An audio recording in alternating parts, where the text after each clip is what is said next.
Audience, please stand and put your hands together to welcome our chief guest for this evening, Mr. Gopinath Chandran, who is escorted to the dais by our chairman, director and joint director. I request the audience to stand.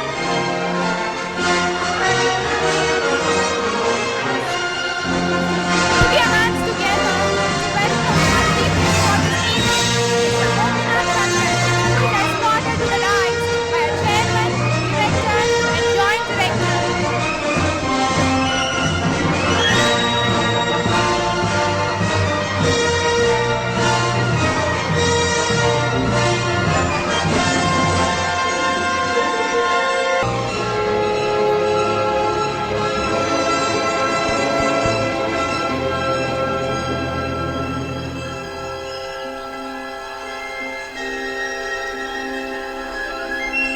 Please give a big round of applause.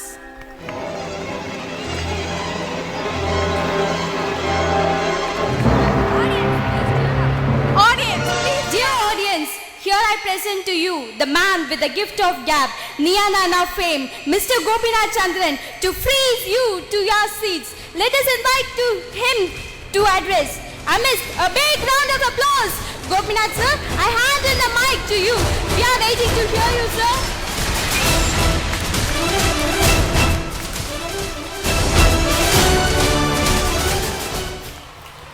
எல்லாருக்கும் வணக்கம். பேராசிரியர்கள்ட்ட ஒரு சிறப்பான விஷயம் உண்டு, observation. நான் தான் அவர் பையன்கிட்ட சொன்னேன், என்னங்க உள்ளே பேசுனதில் ஒரு செகண்டுக்குள்ளே இவ்வளோ அப்சர்வ் பண்ணியிருக்காரு அப்படின்னு. அப்புறம் இன்னொன்று, உங்களை அழகாக கமிட் பண்ண வைப்பாங்க, நீ 1 மணி நேரம் பேசணும். நான் அவர்கிட்ட சொன்னேன், இல்லை அது பார்த்துக்கலாம், பேசிடலாங்க, இப்போலாம் கடவுள் பேசினாலே 1/4 மணி நேரத்துக்கு மேலே கேட்க மாட்டேங்கிறானுங்க அப்படின்னு. வந்தியா வரம் கொடுத்தியா போயிட்டே இரு, டைம் இல்லை. விரணம் மச் ஆஃப் டைம் இல்லையா? நமக்கு பெரிய அளவுக்கு எதற்குமே நேரம் இல்லைங்கிற ஒரு காலகட்டத்தில் 1 மணி நேரம் பேசினாலாம் கேட்பாங்களா அப்படின்னு எனக்கு அடிக்கடி சந்தேகம் உண்டு. ஆனால் தேவையான விஷயம் பேசினா கேட்பாங்கன்னு ஒரு நம்பிக்கை இருக்குது. எதிரில் உட்கார்ந்திருக்கிறவர்கள் உனக்காக 1 மணி நேரம் கொடுக்கிறார்கள் என்று அவர்கள் மீது நீ மரியாதை வைக்கிற போது உன் 1 மணி நேர பேச்சுக்கு மரியாதை கிடைக்கும் அப்படின்னு எங்கள் முத்தியால் ஐயா அடிக்கடி சொல்வார். நான் எதிரில் உட்கார்ந்திருக்கிறவர்கள் மீது வைத்திருக்கக்கூடிய மரியாதையின் அடிப்படையில் இந்த 1 மணி நேரத்தை உங்கள்கிட்ட எடுத்துக்கணும் அப்படின்னு ஆசைப்படுறேன். ரொம்ப சந்தோஷம் இந்த நிகழ்ச்சியில் கலந்து கொண்டதற்கு. அதுவும் மதுரையில் வந்து நிற்கிறது ரொம்ப மகிழ்ச்சியான விஷயம். நான் கொஞ்சம் வெளிநாடுலாம் போயிருந்தேன், நேற்று வந்து சேர்ந்தேன். அங்கேருந்து கிளம்பி அரை தூக்கத்தில் வந்து ஒரு முழு தூக்கம் தூங்கி அப்படியே எந்திரிச்சு வந்து மனுஷரை பார்க்குறப்ப கிடைக்கக்கூடிய ஒரு சந்தோஷம் இருக்கே, அது ஒரு சந்தோஷம்தான். 1000 தான் இருந்தாலும் ஊருக்குள்ளே வர்ற மாதிரி ஃபீலிங். சென்னைக்குள்ளே போகிறப்ப நீங்கள் மதுரையிலேருந்து இந்த பக்கம் அப்படியே அறந்தாங்கி புதுக்கோட்டை வரைக்கும் ஒரே ஊர் தான். எந்த ஊரு கேட்டால் ரவுண்டாக மதுரை அப்படின்றோம். அப்படின்னா கொஞ்சம் பயப்படுவாங்க. இல்லைண்ணா இங்கே வா அப்படின்னு கூப்பிட்டு பேசி பார்ப்பாங்க. இங்கே வான்னா நீ வான்னு அவன் கூப்பிட்ருவான் அப்படின்னு தெரியுங்கிறதுக்காண்டி கொஞ்சம் எவனா வெடப்பாக பேசினாங்க அப்படின்னாலே நாங்கள் மதுரை அப்படின்றது. பாசத்துக்கு பேர் போன இந்த ஊரில் பேசுவதற்கு ஒரு வாய்ப்பு கிடைத்ததற்கு நன்றி. ஆனால் என்ன பேசுறது? I would like to talk to you people for 10 things. 10 முக்கியமான விஷயங்கள் பேசணும் அப்படின்னு ஆசைப்படுறேன். 1, 5 விஷயம் பெற்றோர்களுக்கானது, 5 விஷயம் பிள்ளைகளுக்கானது. முதல்ல இங்கே எவ்வளோ பெற்றோர்கள் இருக்கீங்கன்னு தெரிஞ்சுக்கலாமா? எவ்வளோ பெற்றோர்கள்? கிட்டத்தட்ட எல்லாம் பெற்றோர்கள் தான் நினைக்கிறேன். நீங்கள் போங்க, நாங்கள் எங்களுக்கு வேலை இருக்குன்ட்டாங்க போல் இருக்கு பயலு. ஸ்டூடெண்ட்ஸ் எவ்வளோ பேர்? ஓகே, ஸ்டூடெண்ட்ஸ் நிறைய இருக்காங்க. அம்மா அப்பாக்களுக்கு உட்கார இடம் கொடுத்து விட்டு எல்லா இடத்துலையும் இங்கே மேக்ஸிமம் எல்லாருக்கும் மேடையில் பெர்ஃபார்ம் பண்ணுறதுக்கான வாய்ப்பு கொடுத்ததுனால மெஜாரிட்டி ஸ்டூடெண்ட்ஸ் பெர்ஃபார்மராகவே இருக்காங்க. அது எப்போதுமே அப்படி தான். அதில் ஒரு பெரிய சிக்கல் இருக்குது. மெஜாரிட்டி ஸ்டூடெண்ட்ஸ் பெர்ஃபார்மன்ஸாக இருக்கிறப்ப நம்ம அம்மாக்களுக்கும் அப்பாக்களுக்கும் மைண்டில் ஒன்று ஓடிக்கிட்டே இருக்கும், நம்ம எதிர்த்த வீட்டு பையனை விட நீ 2 பேராவது கூட கைத்தட்டுற மாதிரி பண்ணிருந்தா நாளைக்கு காலையில் அந்த அம்மாவை நான் பால்கனியில் பார்க்குறப்ப உங்கள் பையன் பின்னால் இருந்துட்டு தையா தக்கான ஏதோ தப்பாக பண்ணானேன்னு சொல்லிட்டா ஒரு முறையே அந்து போகும். நம்ம பிள்ளை நல்லா ஆடிச்சா நல்லா ஆடலையா அதெல்லாம் இப்போ பிரச்சனை கிடையாது. என் பிள்ளை நல்லா ஆடிச்சாங்கிறத விட எதிர்த்த வீட்டு பிள்ளையை விட நல்லா ஆடிச்சாங்கிறதுக்கு பேர் தான் இன்றைக்கி ஆட்டம். We always want to prove to the world.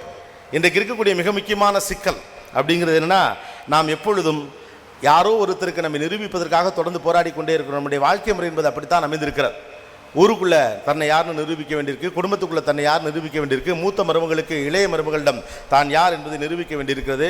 கொஞ்சம் சிலுங்கி அப்படி இப்படி கொஞ்சம் பந்தா காட்டுற நாத்தனா இருக்கிட்ட நான் எவ்வளோ பெரிய ஃபேமிலியிலேருந்து வந்திருக்கேன் தெரியுமா அப்படின்னு பீரோக்குள்ளே இருக்கக்கூடிய வலையெல்லாம் கையில் எடுத்து போட்டுக்கிட்டு அவன் வர்றப்பெல்லாம் கையை ஆட்ட வேண்டியிருக்கு.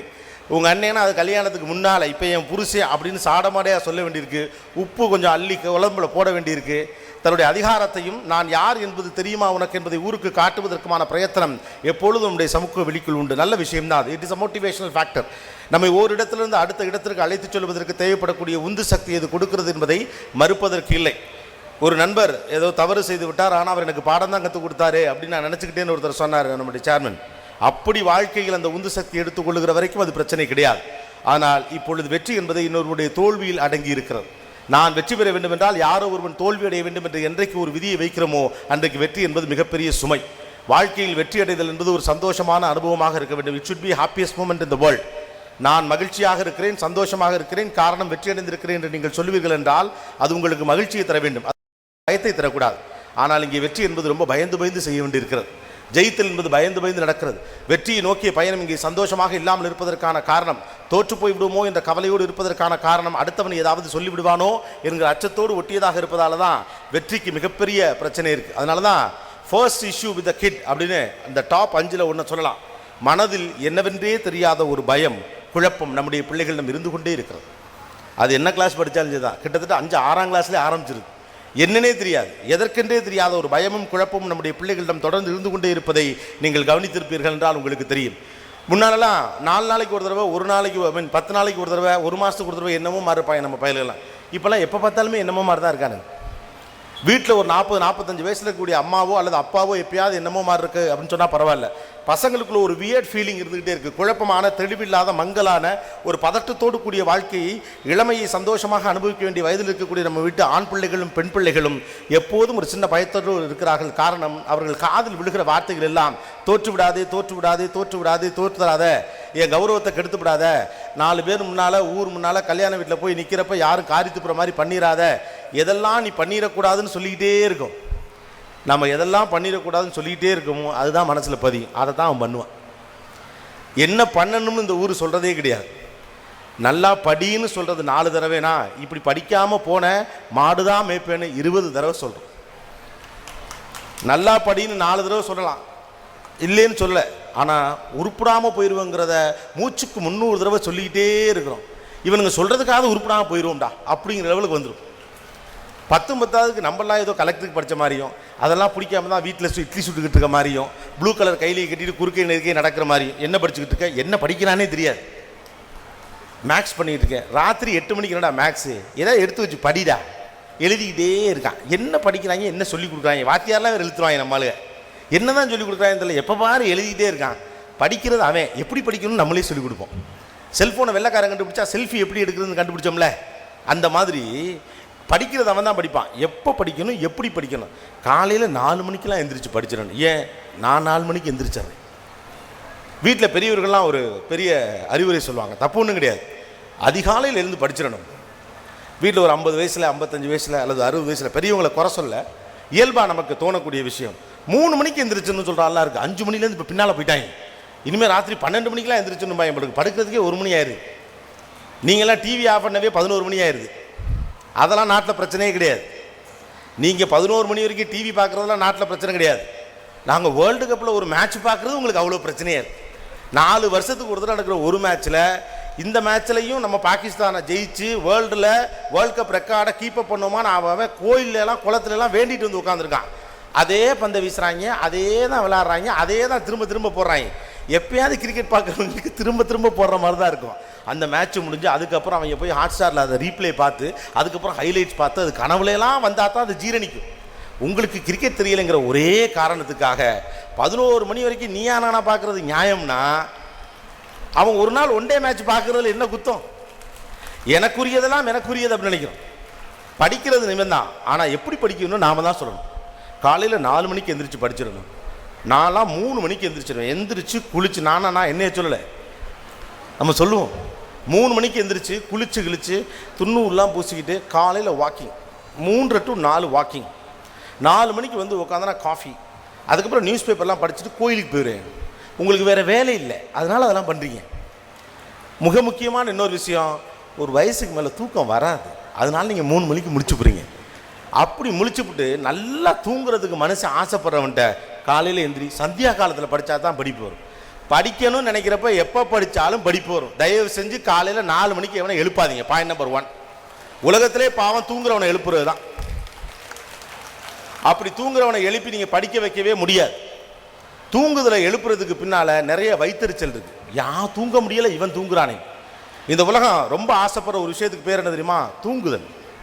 சும்மா இருக்க தான் இந்த உலகம் ஆசைப்படுது. For your information. அதனால தான் 7 இருங்கிறோம். சும்மா இருக்கிறது தான் ரொம்ப கஷ்டம். அது நீங்கள் ஆசைப்பட்டாலும் பின்னால் பெற முடியாத மிக முக்கியமான விஷயத்திற்கு பெயர் தூக்கம். எவன் ஒருவன் நல்லா தூங்குறானோ அவன் தான் நல்லாவும் வேலையை பார்ப்பான். முதல் முக்கியமான விஷயம். எவன் சுமாராக தூங்குறானோ அவன் சுமாராக தான் வேலை பார்ப்பான்.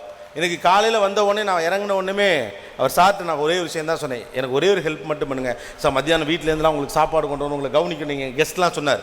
எனக்கு ஒன்றே ஒன்று தான் வேணும், அதுக்கு பேர் தூக்கம் அப்படின்னு சொல்லிட்டு ஹோட்டலில் கீழேயும் சொன்னேன். யார் என்னை பார்க்க வந்தாலும், என்னை யாரும் பார்க்க வரல, இருந்தாலும் நான் சொன்னேன் நான் இங்கே இல்லைன்னு சொல்லிடுங்கன்ட்டு ஒரு தூக்கம் தூங்கி எந்திரிச்சவர். பிகாஸ் இங்கு வந்து 1 மணி நேரம் உங்களோடு நான் பேச வேண்டும் என்றால் அதற்கு தேவைப்படக்கூடிய ஆற்றலை உங்களுக்கு தூக்கம் தான் தருகிறது. நம்முடைய பிள்ளைகள் படிக்க வேண்டும் என்றால் அதற்கு தேவைப்படக்கூடிய குறைந்தபட்ச தூக்கத்தை கொடுங்க. அதோட சின்ன வயசில் தூங்குறது, அப்போ பெரிய வயசில் தூங்குறதா? எப்போ தூங்கலாம்? தூங்குறதுக்கு எதுவும் டைம் இருக்கா? கவுண்டமணி ஒரு படத்தில் சொல்கிற மாதிரி எப்போ தான்டா நான் என் பொண்டாட்டி அடிக்கிறது அப்படிம்பாரு. கல்யாணம் பண்ணவொடனே அடித்தா புது பொண்டாட்டி அடிக்கிறியே வெக்கமா இல்லை அப்படிங்கிறீங்க. கொஞ்ச நாள் கழிச்சு அடித்தா மாசமாக இருக்கா அவளை போய் அடிக்கிறே நீ மனுஷனாங்கிறீங்க. சரின்னு கொஞ்சம் கேப் விட்டு அடிப்போம்னா புள்ள இப்போ தான் பெற்றா பச்சை உடம்புக்காரியை போட்டு அடிக்கிறியடா அப்படிங்கிறீங்க. சரின்னு கொஞ்சம் ஆசுவாசமாக அடிக்கலான்னு பார்த்தா கல்யாணம் பண்ணி இத்தனை வருஷமாச்சு பிள்ளையெல்லாம் வளர்ந்து நிற்கிறாங்க, இப்போ போய் பொண்டாட்டி அடிக்கிறியடா நீ மனுஷனாங்கிறீங்க. நான் எப்போ தான்டா என் பொண்டாட்டி அடிக்கிறது அப்படிம்பார். அது மாதிரி அவன் எப்போ தான் தூங்குறது, எப்போ தான் படிக்கிறதுன்னு ஒரு கேள்வி இருக்க மாதிரி எப்போ தான் தூங்குறது? நம்முடைய பிள்ளைகளின் காதுக்குள் பல நேரங்களில் வியர்டான விஷயங்களே சொல்லப்படுகிறது, நெகட்டிவான சிந்தனைகளே சொல்லப்படுகிறது. இப்படி தான் நம்ம குடும்பத்தில் ஒருத்தன் ஒழுங்காகவே படிக்கலை, அவன் என்னானா தெரியுமா? இப்படி தான் ஒருத்தன் நம்ம வீட்டில் சொன்னதெல்லாம் கேட்கல, அவன் என்னானா தெரியுமா? மேலத்தர் முனுசாமி மகன் ஒழுங்காக தான் இருந்தான், 4 பேரோட சேர்ந்து கெட்டு போயிட்டான், அவன் என்னானா தெரியுமா? இப்படியெல்லாம் சொல்கிற இந்த வாயில் நல்ல பசங்களோட சேர்ந்தா என்ன நடக்கும்னு சொன்னால் தேவையில்லை. நல்லா இல்லாத பசங்களோட சேர்ந்தா என்ன நடக்கும்னு சொல்ல தெரிஞ்ச நமக்கு நல்ல பசங்களோட சேர்ந்தா என்ன நடக்குன்னு சொல்றதுக்கு ஒன்று இருக்குல்ல. நம்மளுடைய அல்டிமேட் எய்ம் என்ன? நம்ம பையன் நல்லா இருக்கணும், நம்ம பொண்ணு நல்லா இருக்கணும், அவ்வளவுதானே. அப்போ நல்லதை சொல்லாமல் ஒருவன் நல்லவனாக இருப்பான் என்று எப்படி நீங்கள் நம்புகிறீர்கள் என்று தெரியவே இல்லை.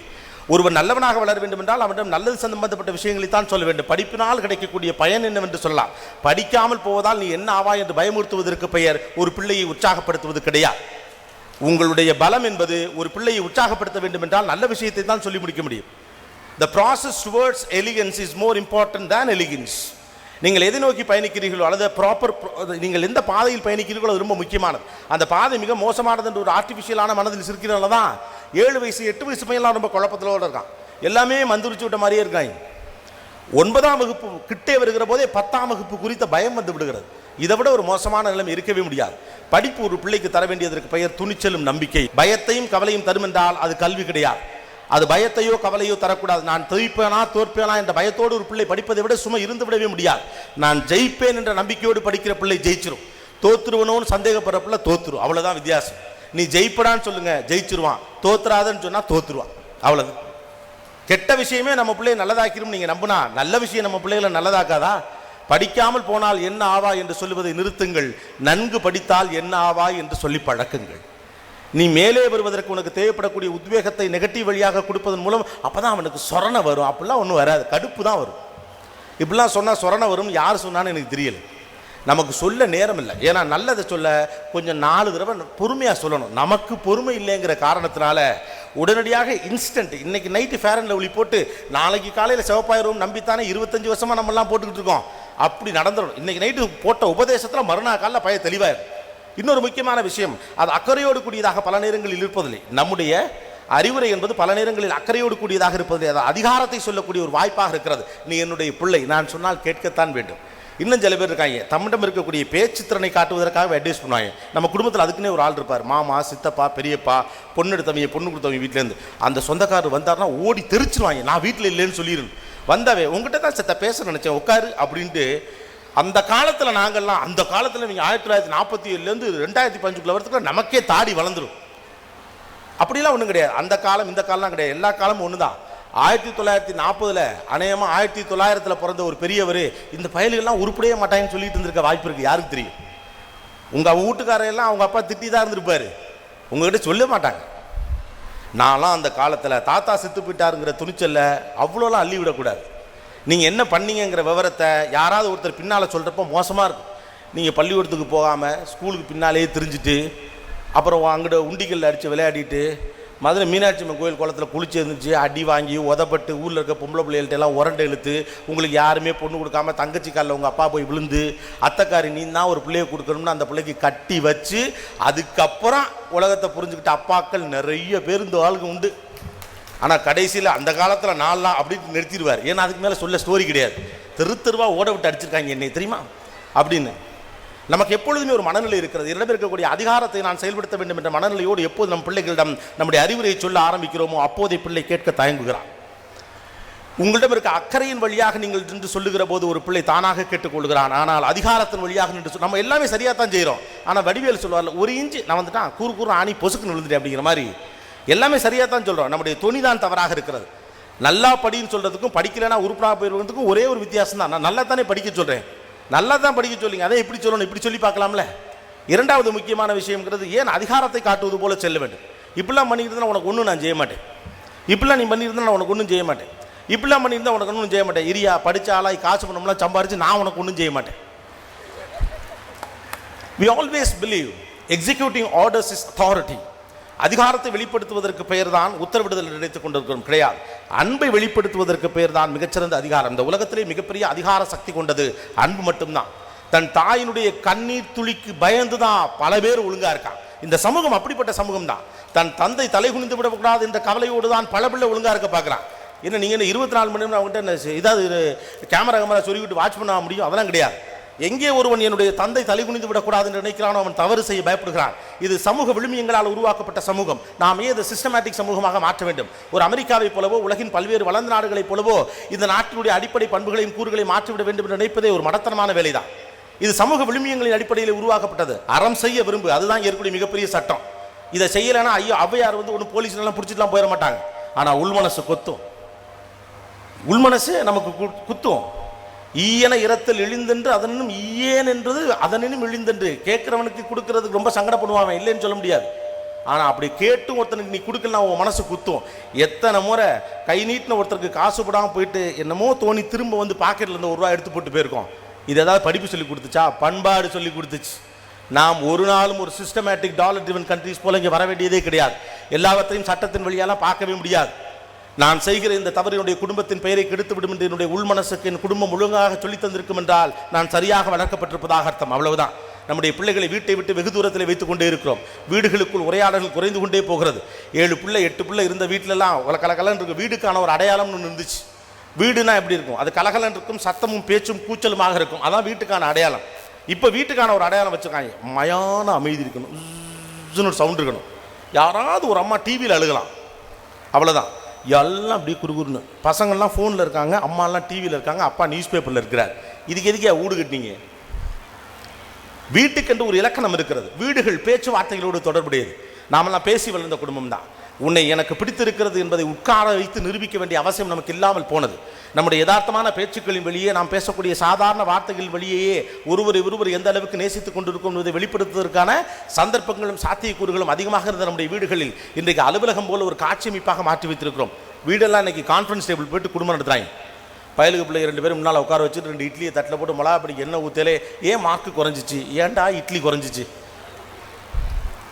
நம்ம வீட்டு பெண்களுக்கு அதுவும் சாப்பாடு போட்டுட்டு கேள்வி கேட்குறதுனா அது ஒரு பேரானது.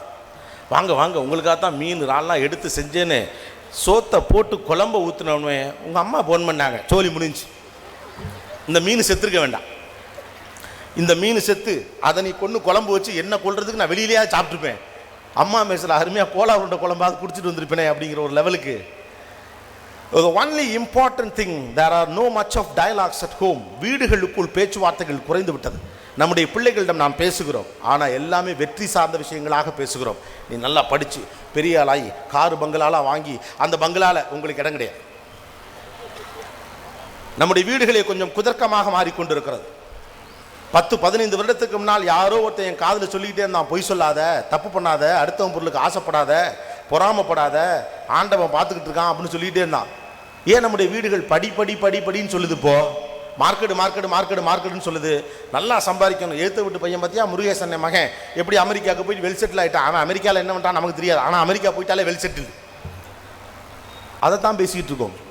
ஏன் இப்பொழுதெல்லாம் வீடுகளுக்குள் பொய் சொல்லாதே என்ற வார்த்தை குறைந்து விட்டது? நமக்கே தெரிஞ்சு போச்சு, கொஞ்சம் பொய் சொன்னாதான் புள்ள உருப்படும்னு நாமவே நம்முடைய கொள்கைகளை சுருக்கி கொண்டோம். இதை விட பேராபத்து இருந்து விடவே முடியாது. நம்முடைய வீடுகளுக்குள் பேசிக் கொண்டிருக்கக்கூடிய எல்லா பேச்சும் வெற்றிவேல், வீரவேல், ஓடுங்கடா, ஜெயிச்சிருங்கடா, கமான், இது உலகம் ஒரு பந்தய மேடை. ஒன்றும் கிடையாது. இந்த உலகம் பந்தய ஓட்டம்லாம் கிடையாது. இது அமைதியான உலகம். இப்படி வாழ்க்கை முழுக்க பந்தயத்தை நோக்கி நம்முடைய பிள்ளைகளை நகர்த்துவதால தான் 8 வயசு 10 வயசு 15 வயசுல மென்டல் ஸ்ட்ரெஸ்ஸுங்கிறானுங்க. எதுக்குன்னே தெரியல, ரொம்ப ஸ்ட்ரெஸ்டாக இருக்குங்கிறான். இதெல்லாம் ஒரு 40-45 வயசில் வந்தால் பரவாயில்ல. 25-30 வயசில் பிபி மாத்திரையை கையில் பாக்கெட்டில் போட்டுக்கிட்டு தெரியக்கூடிய அளவுக்கு நம்முடைய பிள்ளைகளை மாற்றுவதற்கு பெயர் வெற்றி கிடையாது. அப்படி ஒரு வெற்றி வேண்டும் என்றால் அது வாழ்க்கையே கிடையாது. வெற்றி சந்தோஷத்தை தர வேண்டும். சந்தோஷத்தை தரலைன்னா அதுக்கு பேர் வெற்றியே கிடையாது. இன்னொரு முக்கியமான விஷயம், நமக்கு ரொம்ப காலமாக நம்ப வைத்த விஷயம் என்னன்னா, வெற்றி தான் சந்தோஷத்தை தரும். ஃபர்ஸ்ட் மார்க் எடுத்தால் சந்தோஷம் கிடைக்கும், பெரிய கம்பெனியில் வேலை கிடைச்சா சந்தோஷம் கிடைக்கும், பணக்கார வீட்டில் பொண்ணு எடுத்தால் சந்தோஷம் கிடைக்கும், வயசு வருஷா பணக்கார வீட்டில் பையன் எடுத்தாலும் சந்தோஷம் கிடைக்கும், அமெரிக்காவுக்கு போனால் சந்தோஷம் கிடைக்கும், பங்களா கட்டினா சந்தோஷம் கிடைக்கும், கார் வாங்கினா சந்தோஷம் கிடைக்கும். கிடையாது. வெற்றி அடைந்தால் சந்தோஷம் கிடைக்கும் என்பது கண்டிஷன்ஸ் அப்ளை. அந்த வெற்றி என்பது எதை பொறுத்து நடக்கிறது என்பதை பொறுத்து தான் சந்தோஷம் கிடைக்கும். வெற்றி அடைந்தால் சந்தோஷம் கிடைக்கும்ங்கிறது மித். உண்மையில் சொல்ல போனால் நாம் சந்தோஷமாக இருந்தால் வெற்றி தானாக கிடைக்கும். அவ்வளவுதான். நீங்க சந்தோஷமா இருந்தால் வெற்றி தானா வந்து. நாம சந்தோஷமா இருக்கவே மாட்டோம், ரொம்ப கவனமா இருப்போம். வாழ்க்கையில சோகமா இருக்கிறதுக்கு மகா ட்ரை பண்றவங்க நாம தான். சினிமா தேட்டர் ஒரு சீன்ல கூட ரொம்ப நேரம்லாம் சிரிச்சிட மாட்டோம். சரி, நம்ம ஊருக்காரு தானே வடிவேலு, இன்னும் கொஞ்சம் கூட சிரிப்போம். அது இன்னைக்கு ரொம்ப சிரிச்சுவிட்டேன், நாளைக்கு என்ன போகுதுன்னு தெரியல, இதுக்கு எதுக்கு இருக்கணும்னே. இன்னைக்கு சிரிப்பு வந்தால் சிரிங்க, நாளைக்கு அழுக வந்தால் அழுங்க, தப்பே கிடையாது. நாளைக்கு ஒருவேளை அழுக வேண்டியிருக்குமா, இன்னைக்கு நிறைய சிரிச்சா நாளைக்கு அழுக வேண்டியிருக்குமா. சிரிக்கிறதுக்கே இப்போ தான் வாய்ப்பு கிடைக்குது. சிரித்து தொலைஞ்சா தான் என்ன, ரொம்ப சிரிச்சுட்டண்டி நாளைக்கு எதுவும் ஐயோ அதை நினச்சா கவலையாக இருக்குன்ட்டு அந்த 5 நிமிஷம் சிரிச்சதுக்கு 5 நாள் கவலைப்படுவாங்க. ரொம்ப சந்தோஷமா இருக்கேன் மனசு, எதுவும் நடந்துருமோ எதுவும் நடந்துருமோ எதுவும் நடந்துருமோ நடந்துரும். இந்த நெகட்டிவ் தாட்ஸ் நம்முடைய பிள்ளைகளுடைய மைண்டில் புகுத்தி புகுத்தி புகுத்தி தோற்று போவாய்ன்னு சொல்லி நம்ம பிள்ளைகள் எல்லாம் மைண்டுக்குள்ளேயே கொஞ்சம் பதட்டத்தோடு இருக்காங்க. ரெண்டாவது, தன்னுடைய மனசை திறந்து பேசுவதற்கு பிள்ளைகளுக்கு வெளி குறைந்து விட்டது. ஒரு காலகட்டத்தில் நம்ம கூட்டு குடும்பங்களாக இருந்த வீடுகளுக்குள்ள மனிதர்கள் வந்து போய் கொண்டே இருந்தாங்க. சித்திங்க வரும், பெரியம்மாக்கள் வருவாங்க, அத்தைகள் வருவாங்க, சொந்தக்காரங்க வருவாங்க, பழக்கத்தில் இருக்கக்கூடிய மாமான் ஒருத்தர் வருவார், காட்ஃபாதர் கேரக்டர் இருக்கக்கூடிய ஒரு பெரியப்பா சித்தப்பான வருவார். நிறைய பயல்களுக்கு வளர்ந்த பிறகு தான் தெரியும் இவங்களாம் நம்ம சொந்தக்காரங்க கிடையாது, சின்ன வயசுல நம்ம மாமான்னு கூப்பிடுறோம் அப்படின்ட்டு. ரொம்ப நாள் வரைக்கும் நேரு எங்கள் பெரிய தாத்தா தான் என் சின்ன தம்பி சொல்லிட்டு இருந்தான். எங்கள் தாத்தா வீட்டில் நேரு ஃபோட்டோ, பெரியார் ஃபோட்டோலாம் இருக்கப்ப அவர் எங்கள் தாத்தா பெரிய தாத்தானே ரொம்ப நாள் சொல்லிட்டு இருந்தான். அவர் எல்லாருக்கும் நேரு மாமாங்கிற விவரமே அவனுக்கு தெரியாது. இன்றைக்கி அப்படிலாம் கிடையாது. சிம்பிள். ஆஃபீஸில் இருக்கக்கூடிய நம்முடைய கேபின் மாதிரி நம்முடைய வீடுகள் இருக்குது. தெளிவாக பார்த்து தான் வீடு வாங்குகிறோம். இப்போல்லாம் சிங்கிள் பெட்ரூம். ஏன்னா அப்போ தான் வெளியூர்லேருந்து சொந்தக்காரங்க வந்தால் தங்க முடியாது. அவங்க வீட்டிலே தங்குறதுக்கு இடம் இல்லாமல் தடுமாறிக்கிட்டு இருக்காங்க. இந்த லட்சணத்தில் நம்ம போனோம்னா வேணும்னே ஹாலில் படுக்க வச்சு கொசுவை பூட்டியாந்து கடிக்க சொல்லிட்டு இனிமேல் வரவே விட மாட்டானுங்க. அப்போ மனிதர்களுக்கு இடையிலான இடைவெளி தொடர்ந்து அதிகரித்து கொண்டே போகிற காரணத்தினால பிள்ளைகளுக்கு தங்களுடைய மனசில் பட்டதை பேசுவதற்கு இடமே இல்லாமல் இருக்கிறது. 14 வயதில் 13 வயதில் மாடிக்கு துணிக்காய போட போகிற பெண் எதிர்விட்டு ரஞ்சித்தன் ஏன் இப்படி உற்று பார்க்கிறான் என்று தோன்றுகிற கேள்வியை கேட்பதற்கு ஆளே கிடையாது. முன்னால் அத்தாச்சின்னு ஒருத்தி இருப்பா, 4 வயசு தான் அவளுக்கு கூட இருக்கும். அதை எடுத்து விட்டு போய் குருன்னு பார்க்குறானா, சி அப்படி தான் இந்த வயசில் முன்ன பின்ன பார்ப்பாங்க, நீ தாண்டி பார்க்கப்படான்ட்டு போயிடும். இது ஒரு இடம் இருந்துச்சு. தனக்கு ஏற்பட்டிருக்கக்கூடிய மனச்சிந்தனைகளை அவள் சொல்லுவதற்கான ஒரே இடம் நண்பர்களாக மட்டுமே இருக்கிறார்கள். நம்முடைய பிள்ளைகள் வீடு தங்காமல் போவதற்கான காரணம் இதுதான். வீட்டிலே தங்க மாட்டேங்கிறான். அப்போலாம் நாங்கள் வீட்டிலே இருந்தோம். ஆமாம், வீடே ஒரு ஊர் மாதிரி இருந்துச்சு அப்போல்லாம். இப்போ வீடு எப்படி இருக்கு யோசிச்சு பாருங்கள். நம்ம வீட்டை யோசிச்சு பாருங்கள்.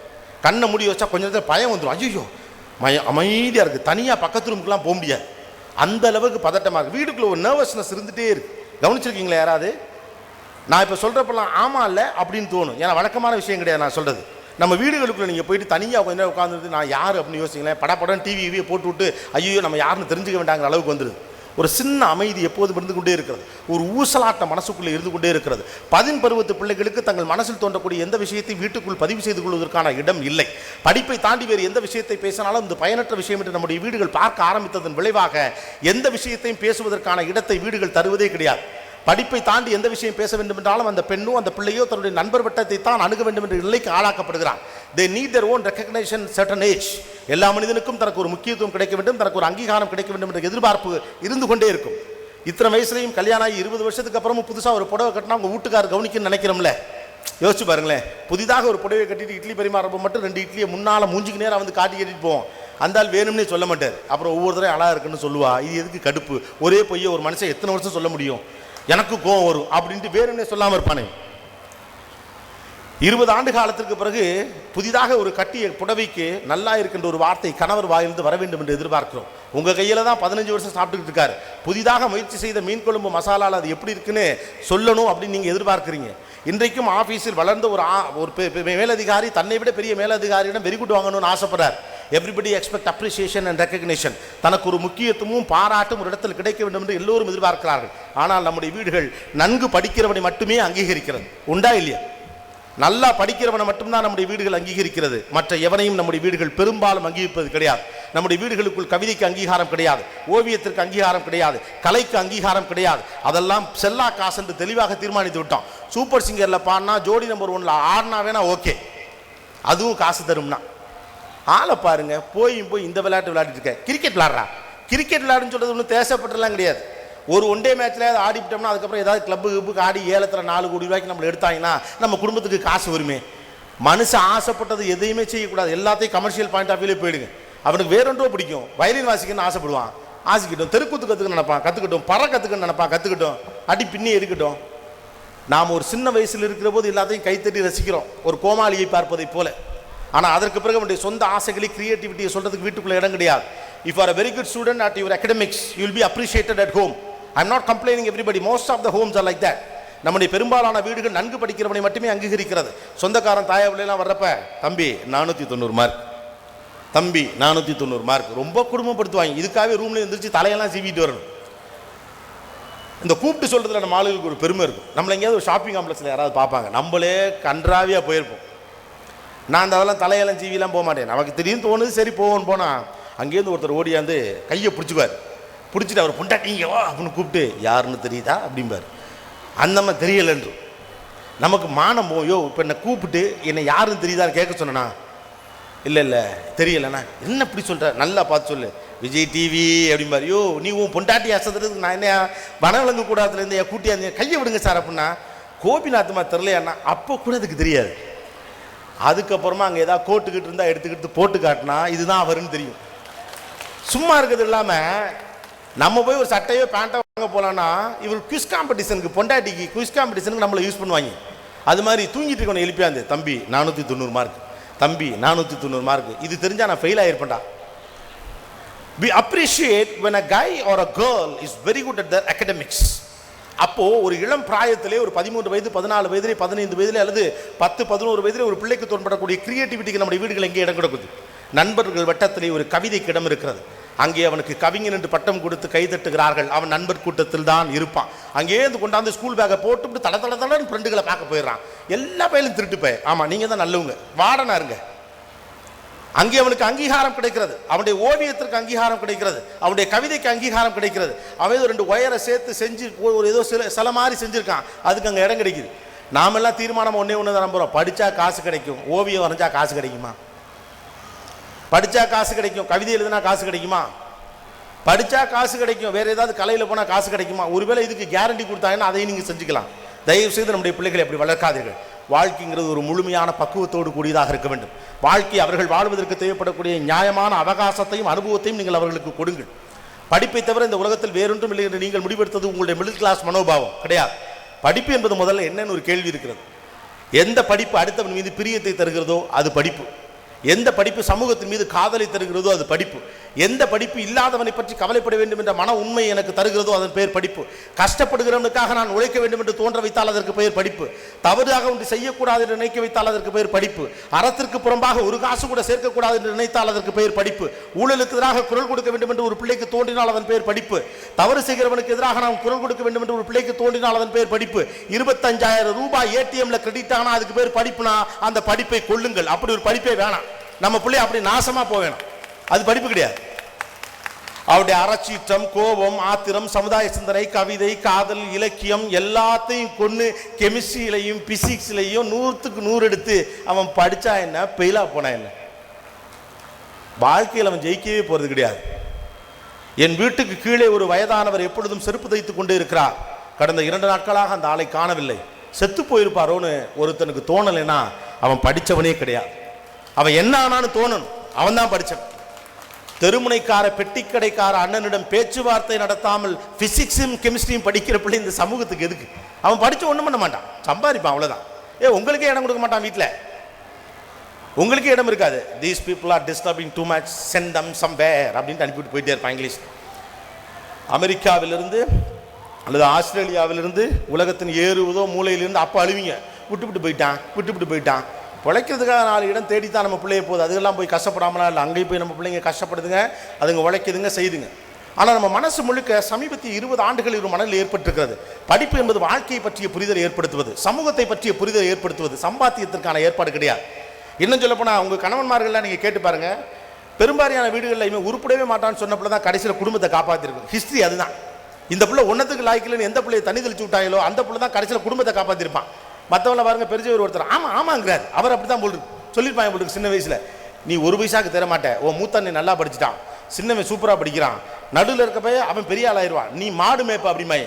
கடைசியில் அவன் 100 மாடை மேய்ச்சி பண்ணையாக வச்சு பாலெல்லாம் விற்று குடும்பத்தை அவன் தான் காப்பாற்றிருப்பான். மற்றவங்கெல்லாம் லெட்டரில் நிலமறி அவளோட முடிச்சிருப்பாங்க. How can you decide? Do we have a blueprint of life? இந்த வாழ்க்கை குறித்து ஒரு ப்ளூ பிரிண்ட் என்ன நம்மகிட்ட இருக்கா? நம்முடைய இப்படி செஞ்சால் இப்படி ஆகும், இப்படி செஞ்சால் இப்படி ஆகும், இப்படி செஞ்சால் இப்படி ஆகும், அப்படிலாம் ஆகாது. அப்படி நடந்தால் அதுக்கு பேர் வாழ்க்கை இல்லை. அடுத்த கண்ணம் என்ன நடக்க போகிறது என்பது தெரியாமல் இருக்க பேர் தான் வாழ்க்கை. அது என்ன நடந்தாலும் இதை கையாளுவதற்கான துணிச்சல் நம்முடைய பிள்ளைகளுக்கு நம்ம கொடுத்துட்டோம்னா அதுக்கு பேர் தான் படிப்பு, அவ்வளவுதான். அடுத்த கணம் என்ன நடக்க போகிறது என்பது தெரியாத பேர் வாழ்க்கை. அது என்ன நடந்தாலும் அதை கையாளுவதற்கான தகுதியும் துணிச்சலும் நம்முடைய பிள்ளைகளுக்கு கொடுத்து விட்டோம் என்றால் அதன் பேர் படிப்பு. பயங்கர கோழையாக ஒருவனை உருவாக்குகிறோம், பேசாமல் இருக்க சொல்றோம், பேசார். நம்மை போல முரண்பட்ட ஒரு சமூகத்தை எங்கேயுமே பார்க்க முடியாது. சின்ன வயசுல நம்ம பிள்ளைகளை பேசுன்னு கொண்டெடுப்பாங்க. 1 வயசு 1.5 வயசுல அரைகுறையா அது பேசல, அம்மா சொல்லு, அப்பா சொல்லு, பெரியப்பா சொல்லு, சித்தப்பா சொல்லுன்னு வர்றவன் போறவனையெல்லாம் கூப்பிட்டு பேச சொல்லுவாங்க. அது பாவம் தடுமாறும். அது லேசா ஏதாவது ஒன்று சொன்னா கூட அதுதான் சொல்றான்னு இவங்களே சொல்லுவாங்க. நம்ம வீட்டு நாய்க்குட்டிகளை வச்சுட்டு ஒரு பண்ணுவானுங்கல்ல, பே அப்படின்னா சாப்பிட்டீங்களான்னு கேட்குது அப்படிமா, இந்த நாய்க்கு பயந்தாண்டா உன் வீட்டுக்கே நான் வர்றதில்லை. அது மாதிரி இந்த பிள்ளைகளை பேசுமானுங்க. அப்புறமா அந்த பிள்ளை கொஞ்சம் பேச ஆரம்பிக்கும். ஒரு 3 வயசு 3.5 வயசு அப்படிலாம் ஆகிறப்ப பேசுவாங்க. பாருங்க ஒரு பேச்சு, கேள்வியா கேட்பானுங்க. கேள்வின்னா என்ன வேணாலும் கேட்பானுங்க. இது என்னம்மானுங்க? லைட்டில் நீ வெளிச்சம் வருது, லைட்டுக்குள்ளே பல்பு இருக்குது, பல்பே தெரியலை அப்படிமா. பல்பு ஆஃப் பண்ணால் தான் தெரியும் அப்படின்னா, ஆஃப் பண்ணுறதுனா என்ன அப்படிமா. அடுத்தது ஆஃப் பண்ணுறது சுவிட்ச் எப்படி பண்ணுறது, இந்த சுவிட்சை யார் பண்ணுறதுன்னு கேட்பான். இந்த சுவிட்சை வெளிநாட்டிலே செஞ்சாங்க. வெளிநாடு எங்கே இருக்குது? வெளிநாடு கடல்லாம் தாண்டி இருக்குது. அப்போ கடல் இங்கே அது வெளிநாட்டில் இருக்குது, தப்பிச்சுக்கலான்னு பார்த்தா இல்லையே. அன்றைக்கி தான் நம்ம பீச்சுக்கு போனோம், அங்கே கடல் இருந்துச்சு. அந்த கடலுக்கு அந்த பக்கம் தான் சுற்றி செய்கிற கம்பெனி இருக்குது. என்னை எங்கே கூட்டி போகல? அப்பாவுக்கு வசதி இல்லை. ஏன் உனக்கு வசதி இல்லை? அப்பா கம்மியாக தான் சம்பாதிக்கிறேன். ஏன்ப்பா கம்மியாக சம்பாதிக்கிறீங்க? அப்பா சாதாரண வேலையில் தான் இருக்கேன். வேலைன்னா என்னப்பா? வேலைன்னா ஆஃபீஸுக்கு போகிறது. அப்போ நீங்கள் ஆஃபீஸுக்கு போகலாம், வேலை தான் பார்க்குறீங்களாம்மா. லாஜிக் பாருங்கள், ஆஃபீஸுக்கு போகிறது வேறு, வேலைக்கு போகிற லாஜிக் ஒன்று வச்சுருப்பான். ஆமாண்டா ஆஃபீஸ் தான் போகிறேன், வேலை தான் பார்க்குறேன் அப்படின்னா, நீங்கள் பெரிய வேலை பார்க்கல, அப்பா சின்ன வேலையில் தான் இருக்கிறேன், நீங்கள் எப்போ பெரிய வேலைக்கு போவீங்க? சீக்கிரமே பெரிய வேலைக்கு போவேன். பெரிய வேலைக்கு போய் என்ன பண்ணுவீங்க அப்படின்னா அவர் பேசாமல் இருப்பார். பெரிய பல்பு வாங்குவீங்களா அப்படின்னு கேட்டு முடிப்பான். 4 கேள்வி தாங்குவான். நல்ல அப்பாக்கள் ஒரு 8 கேள்வி தாங்குவாங்க. பொறுமையான அப்பாக்கள் 16 கேள்வி தாங்குவாங்க. அதுக்கப்புறம் வாயை மூடு, ஒரே வார்த்தை. 3 வயசு வரைக்கும் எந்த பிள்ளைய பேசுன்னு படுத்து எடுத்தமோ ஊரானுக்கெல்லாம் புரிய வைக்கிறதுக்காண்டி ப்ரூவ் பண்ணுறதுக்காக, பார் என் பிள்ளை எப்படி பேசுகிறது பார் அப்படின்னு சொல்லி காட்டுறதுக்காக அவங்க வீட்டுக்கு ஒரு நாள் ஏதாவது நல்ல செய்தியோ வளகாப்போ சொல்ல போனப்போ அவங்க வீட்டில் இருக்க 2 வயசு பிள்ளை நல்லா பேசுகிறத அவங்க பெருமையாக பீத்த, என் பிள்ளையும் இப்போ பேச வைக்கிறப்பான்னு வளர்க்குற கிளிக்கு வாயில் பச்சை மிளகாயை தேய்க்கிற மாதிரி பேசுமான. 2 வயசு வரைக்கும் பெருசாக பேசாது. அதுக்கப்புறம் அது பேச ஆரம்பித்தோன்னே, பேசாத வரைக்கும் பேசு என்று சொல்லுகிற சமூகம் பேச ஆரம்பித்தவுடன் வாயை மூடு என்கிறது. ஏன் சௌரியத்துக்கு பேசு, எனக்கு போர் அடிக்கிறப்ப பேசு. நேராக அப்போ நம்ம அப்பாக்கள் வீட்டுக்கு ஃபோன் பண்ணுவாங்க. ஃபோன் பண்ணி பையன் என்ன பண்ணிட்டு இருக்கான்? தூங்க போட்டுறாதான் இந்த வந்துடுறேன். ஏன்னா இவர் கடையெல்லாம் அடைச்சிட்டு ஆஃபீஸ்லாம் முடிச்சுட்டு வர்ற வரைக்கும் முடிச்சிருக்கணும். Because as a father I want to கொஞ்சிஃபை மை கிட். என் குழந்தைய நான் கொஞ்சமா இல்லையா? இவர் குளிச்சு பவுடர்லாம் போட்டு 10 மணிக்கு அவனை தூக்கில அவன் தூங்கிடுவான். தூங்க போடாதான்னு சொன்னேன். நான் கொஞ்சணும்னு சொன்னனால ஐயோ இப்பெல்லாம் டைம் போட்டுலாம் கொஞ்சம் முடியாது. உங்களுக்கு மூடு வர்றப்ப நீங்கள் கொஞ்சுவீங்க. இவர் கணக்கு எழுதிட்டு அப்பான்னு கட்டுப்பிடிப்பான். சானியனே கணக்கு எழுதலாம் தான் வருவியா? அப்போ அவன் எப்போ மூடு வச்சு உங்களை கொஞ்சிருது? Our kids are living in the adult dominated world. இந்த உலகம் குழந்தைகளுக்கானது என்பதை நாம் பல நேரங்களில் புரிந்து கொள்வதே இல்லை. இவன் இந்த பையன்களை பாராட்டி நம்மளை திட்டுறான் அப்படின்னு நினைக்காது. உங்கள் எல்லாருக்கும் நல்லா தெரியும், வெளிப்படையாக ஒத்துக்கொள்ள முடியாவிட்டாலும் வீட்டில் போய் மல்லாக்கப்படுத்த விட்டத்தை பார்த்து யோசிக்கிறப்ப சரியா தாண்டா சொன்னான் அவன் அப்படின்னு உங்களுக்கு தோணும். நான் எப்பொழுதும் நல்லவன் பேர் எடுக்க ஆசைப்பட்டதே கிடையாது. நல்லவனாக இருக்க வேண்டும் என்று தான் ஆசைப்பட்டிருக்கிறேன். உங்ககிட்ட நல்லவன் பேர் வாங்குறதுக்குலாம் நான் கவலைப்பட்டது கிடையாது. இந்த கூட்டத்துக்குள்ளே இவனை மிதிரா ரெண்டு அப்படின்னு சொல்கிறவங்க 4 பேர் இருக்கலாம். வாயிலே மிதிச்சு விட்டாயா உண்மையை சொல்லின்னு சொல்கிறவங்க 2 பேராக இருப்பாங்கன்னு எனக்கு தெரியும். அந்த 2 பேர் தான் எனக்கு வேணும். உங்களுடைய 1 மணி நேரத்தை நீங்கள் எந்த அளவுக்கு முக்கியம் என்று நினைக்கிறீர்களோ அதை விட முக்கியம் என்று நான் நினைக்கிறேன். இந்த 1 மணி நேரத்திற்கு பிறகு உங்கள் மனதில் ஏதாவது மாற்றம் ஏற்படும் என்றால் நான் சந்தோஷப்படுவேன். நாம் எல்லாருக்கும் தெரிஞ்ச விஷயம் தான், எல்லாருக்கும் ஒரு பயம் இருக்கிறது, எங்கேயோ ஒரு இஷ்யூ இருக்கிறது. நாம் நம்முடைய வாழ்க்கை முறைக்கு ஏற்ற போது நம்முடைய சமூகம் மாறி இருப்பதை போல நம்முடைய பிள்ளைகள் மாறி இருப்பதற்கு ஏற்ப நம்முடைய அப்ரோச்சஸ் மாறவே இல்லை. அப்ரோச்சஸ் அப்படியே தான் இருக்கு. ஒரு குழந்தை எப்படி வளர்க்க வேண்டும் என்பது தொடர்பான நம்முடைய அப்ரோச்சஸ் பழைய மாடலில் இருக்கு. தவறு செய்தால் தண்டிக்க வேண்டும், குற்றம் குறைகளை சரியாக சொல்ல வேண்டும், அவர்களுக்கு சிறந்த வழிகாட்டியாக இருக்க வேண்டும், உத்தரவிட வேண்டும், அறிவுரைகள் சொல்ல வேண்டும் அப்படிங்கிற மெத்தடெல்லாம் சரிதான். ஆனால் கடந்த 15-20 ஆண்டுகளில் நம்முடைய சமூகம் எந்த அளவுக்கு மாறி இருக்கிறது, நம்முடைய பிள்ளைகள் எந்த அளவுக்கு மாறி இருக்கிறார்கள், அவருடைய எக்ஸ்போஷர் லெவல் என்ன அப்படிங்கிறதுக்கு ஏற்ற மாதிரி நம்முடைய அணுகுமுறையை மாற்றவே இல்லை. நம்ம இன்னும் பசங்கள்லாம் மாறிட்டாங்க, நாமெல்லாம் அதே அணுகுமுறையோடு இருக்கிறோம்.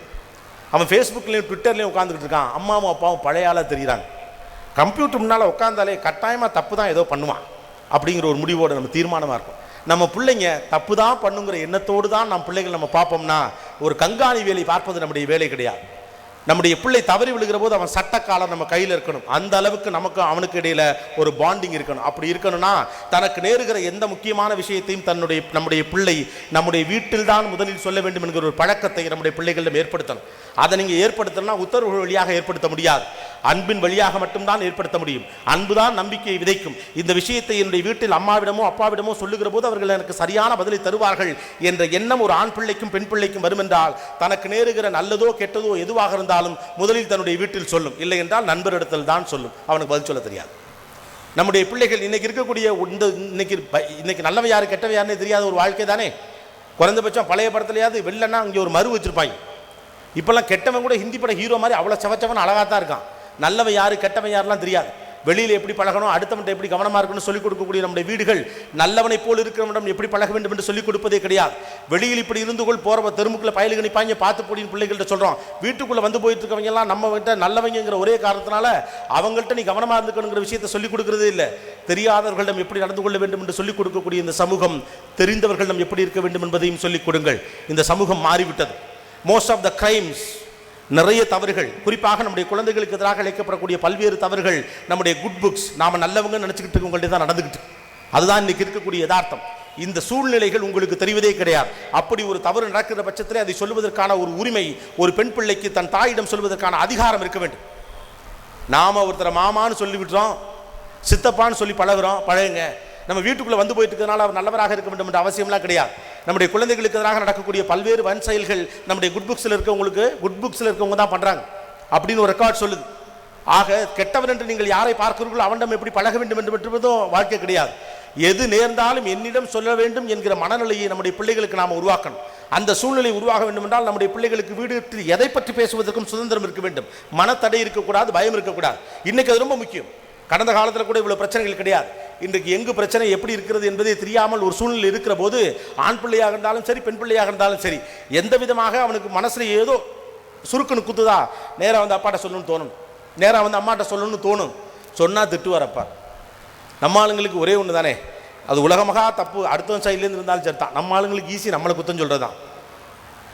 நேரம் தினந்தோறும் பொம்பளை பிள்ளை மாடி போகுது, துணிகாய போடுது, படிக்க போடுது, அல்லது பேப்பர் எடுத்துக்கிட்டு ஏதோ போகுது.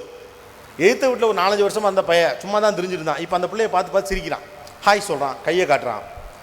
இந்த பொண்ணுக்கு தோணுது நல்லா தானே பழகிட்டு இருந்தான், திடீர்னு வித்தியாசமாக பேசுகிறான் பழகிறான்னு மட்டும் தெரியுது. இப்போ இந்த பிள்ளை என்ன பண்ணணும்? 10க்கு 5 பேர் அல்லது 7 பேர் ஒரு பதில் வச்சுருப்போம். இதை முதல்ல நம்ம வீட்டில் சொல்ல முடியாது, ரைட்டா? அப்படி சொல்லுவதற்கான வெளியே கிடையாது, அப்படி சொல்லுவதற்கான சூழ்நிலை நம்முடைய பல வீடுகளில் கிடையாது. எங்கள் வீட்டில் அப்படி கிடையாதுன்னு சொல்கிறவங்க இருந்திருப்பாங்க, நல்லது, அப்படி தான் இருக்கணும். ஆனால் பெரும்பாலான நேரத்தில் ஒரு பெண் பிள்ளையோ ஆண் பிள்ளையோ தனக்கு நேருகிற, தனக்கு சங்கடமாக இருக்கிற, தனக்கு தவறோ சரியோ என்று குழப்பத்தில் இருக்கக்கூடிய ஒரு விஷயத்தை தன்னுடைய வீட்டுக்குள் சொல்வதற்கு இயல்பான மன சுதந்திரம் அவனுக்கு கிடையாது.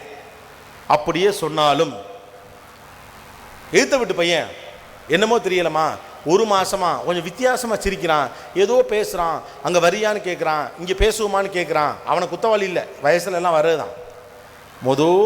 கேள்வி நம்ம வீட்டிலேருந்து ஒன்று வரும், நீ ஏன் மாடிக்கு போன? அவ்வளோதான். எழுத்த விட்டு பையன் என்னையே சிரிச்சாங்கிறதுக்கு பதில் நம்மகிட்ட கிடையாது. அப்படி தான் இருக்கும் இந்த வயசில். பசங்க அப்படி இருப்பாங்க. நீ தாம்மா இது பண்ணிக்கணும். அவங்ககிட்டே நான் சொல்கிறேம்மா, அவங்க அம்மாட்டையும் நமக்கு தான் எது வீட்டுக்காரங்களோட சண்டையாச்சே, அவங்ககிட்ட போய் சொல்லவும் முடியாது. அவன் ஒரு அடி விட்டு கட்டாமல் கட்டிட்டான். அதனால் 7 வருஷமாக நமக்கு அவனுக்கு வாக்கியா தகராறு. அந்த பிரச்சனையினால அவனுங்கள்ட்ட போய் பேசவும் முடியாது. நம்ம தான் வீட்டுக்குள்ளே பேசுகிறதில்ல, எதிர்த்து வீட்டுக்காரன்ட்ட எப்படி பேசுறது? மீனாட்சிகிட்ட போயிட்டு குங்குமம் போட்டு காசை வெட்டி போட்டு வந்துட வேண்டியதான், வேறு ஆப்ஷன் கிடையாது. நீ ஏன் மாடிக்கு போன? டக்குன்னு பிள்ளைக்கு மனசில் ஒரு கேள்வி வரும், பொதுவாக கேட்காதுங்க. நீ ஏன் மாடியை கட்டின? நீ மாடி கட்டினது போகிறதுக்கு தானே. பதில் இல்லை என்கிற ஒரே காரணத்திற்காக உடனடியாக நம்மை குற்றம் சொல்வதால் ஒரு பிள்ளை அதற்கு பதில் தெரியாமல் ஓயாது. அது 10 பருவம், குறிப்பாக ப்ரீடீன். அந்த 10 பருவத்துக்கு முந்தைய வயதில் இருக்கக்கூடிய பெண் பிள்ளைகள், ஆண் பிள்ளைகள் தன்னுடைய சந்தேகத்திற்கு ஒரு சரியான பதில் கிடைக்காத வரைக்கும் அதற்கான பதிலை ஏதோ ஒரு இடத்தில் தேட முயற்சிக்கும். ஒவ்வொரு சூழலும் அவர்களை எந்த திசையில் நகர்த்துகிறதோ அந்த திசையில் போய் அவர்கள் அந்த பதிலை தேடிக்கொள்வார்கள். ஒரு கட்டத்தில் கடைசியாக வேறு வழியே இல்லாமல் அவங்ககிட்டயே எதுக்குடா என்னை பார்த்து பார்த்து சிரிக்கிறேன்னு கேட்கும். அவன் சும்மா தான் சிரிச்சேம்மா, சரி நானும் சும்மா சிரிக்கிறேன்னு சிரிக்கேன், அப்புறம் மொட்டை மாடிதான். தனக்கு தோன்றக்கூடிய விஷயத்தை தன்னுடைய வீட்டுக்குள் சொல்வதற்கான சுதந்திரமும் மன வலியும் நம்முடைய வீடுகளுக்குள் இல்லாமலேயே போய்விட்டது. Very important thing I would like to address you people. Tell your kids or advise your kids, guide them. They have to inform whatever happens to them at home first. தன்னுடைய வீட்டில் தான் முதல்ல சொல்லணும். இந்த தகவலை இங்கே இருக்கும் ஆசிரியர்களுக்கும் நான் சொல்லிக்கொள்ள ஆசைப்படுகிறேன். அப்படியான தனிப்பட்ட பகிர்தல் என்ற ஆசிரியர்களுக்கும் மாணவர்களுக்கும் ஒரு காலகட்டத்தில் இருந்தது. மூஞ்சி ஏண்டா ஒரு மாதிரி இருக்குன்னு வாத்தியார் கேட்ட ஒரு காலம்லாம் இருந்துச்சு. படிச்சியா, ஹோம்ஒர்க் பண்ணியா, ப்ராக்டிகல்ஸ் கரெக்டாக சப்மிட் பண்ணிட்டியா, ஏன் போன வாரம் ஒழுங்காக வரல, அட்டண்டன்ஸ் உனக்கு குறைஞ்சா இருக்குது, கிரவுண்டில் நீ போய் முட்டி போடு, இப்படி இதெல்லாம் தாண்டி டீச்சர்ஸ் எங்கே இருக்கீங்கன்னு தெரில, சுற்றி சொல்கிறேன். முகம் வாடி இருந்தால் கவனித்து கேளுங்க. ஏன்னா the best mentor apart from parents is the teacher. இந்த உலகத்தில் நிரந்தரமான செல்வத்தை தேடி தருபவர்கள் யாராவது இருக்கிறார்கள் என்றால் அவர்கள் ஆசிரியர்களே அண்ணா சொன்னார். நீங்கள் கொஞ்சம் பர்சனல் டச் எடுத்துக்கணும். இன்றைக்கி இருக்கக்கூடிய காலகட்டத்தில் ரிசல்ட்டுக்காக நம்ம நகர்த்தப்படுறோம், தெரியுது சிரமங்கள் இருக்குது. இன்றைக்கி பையன் சிரமம் தான் பெருஞ்சிரமம். எல்லாரும் எங்கேயாவது போய் தன்னுடைய பொறுப்பை முடிச்சிடும்னு பார்க்குறோம், தள்ளி விட்டுக்கிட்டே இருக்கும். தள்ளு தள்ளு தள்ளு தள்ளு மகளில் ஒரு படத்தில் அந்த மாதிரி வி புஷ் கிட்ஸ். குழந்தை பிறந்தவொடனே பெஸ்ட் ஆஃப் த ஒரு எலிமெண்ட்ரி ஸ்கூலில் கொண்டு போய் சேர்த்துறணும். தமிழ் மீடியத்தில் சேர்த்துடக்கூடாது, தப்பித்தவே தமிழ் பேசி பிடிச்சினா அப்புறம் தமிழ்நாட்டில் அடிச்சிருவாங்கல்ல, தமிழில் பேசிடக்கூடாதுன்ட்டு. ஸோ ஒரு பயங்கரமான எலிமெண்ட்ரி ஸ்கூலில் ஒன்று சேர்த்துறணும். அப்புறமா பிள்ளைகளை படிக்க வச்சிடணும். அதுக்கப்புறம் பள்ளிக்கூடத்தில் போய் டீச்சர்களை கேள்வி கேட்கணும். உங்களை நம்பி தானே அனுப்பினேன், நீங்கள் ஏன் மார்க் எடுக்க வைக்கல? இதுக்காவது பிள்ளைகளை மார்க் எடுக்க வைக்கணும். இவங்க அவங்கள்ட்ட பர்சனலாக பேசணும், கவுன்சிலிங் கொடுக்கலாம் நினச்சாலும் அதுக்கெல்லாம் தேவையில்லை. கண்ணை விட்டுட்டு எங்கே வேணாலும் அடிங்க அப்படின்னு ஒரு காலத்தில் சொல்லுவாங்களாம். அது மாதிரி உசுரை விட்டுட்டு மீதி எல்லாத்துலேயும் படிக்க வச்சுருங்க அப்படிங்கிற மாதிரி கொண்டு வந்து விட்டோம். இப்போ அவங்களுக்கு பிரச்சனை. அங்கேருந்து பள்ளிக்கூடத்துக்கு தள்ளி, பள்ளிக்கூடம் அவனை 10ஆவதுல எப்படியாவது பெரிய மார்க் எடுக்கணும் வைக்கிறதுக்காண்டி அவனை போட்டு காலு கையெல்லாம் ஒடிச்சு தள்ளுன்னு தள்ளி 10ஆம் கிளாஸ்லேருந்து பிடிச்சி வெளியில் தள்ளுவாங்க. 10ஆம் கிளாஸ் லீவ்லேருந்தே 11ஆம் கிளாஸ் 12ஆம் கிளாஸ் படிக்க ஆரம்பிச்சிடணும். 2.5 வருஷம் படிப்பானுங்க. 10th ஸ்டாண்டர்ட் லீவ்லலாம் முன்னால் அவ்வளோ ஹாப்பியாக இருப்பானுங்க.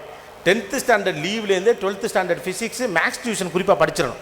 இதெல்லாம் இந்தியாவில் இப்போ புதிதாக வந்திருக்கக்கூடிய ரூல்ஸ் அண்ட் ரெகுலேஷனில் ஒன்று. சொந்தக்காரன் தாய பிள்ளை வீட்டுக்கு போகிறது, கருப்பையா கோயில் திருவிழாவுக்கு போகிறது, கோயில் கொடைக்கு போகிறது, அப்புறம் தாய்மாமன் பொம்பளை பிள்ளைகளை வம்புடுக்கிறது, அத்தைகளை சீன்றது, அத்தாச்சிகள்கிட்ட மீன் குழம்பு வச்சு தெரியான்னு கேட்குறது, ஒரு கர்மம் வேணாம்.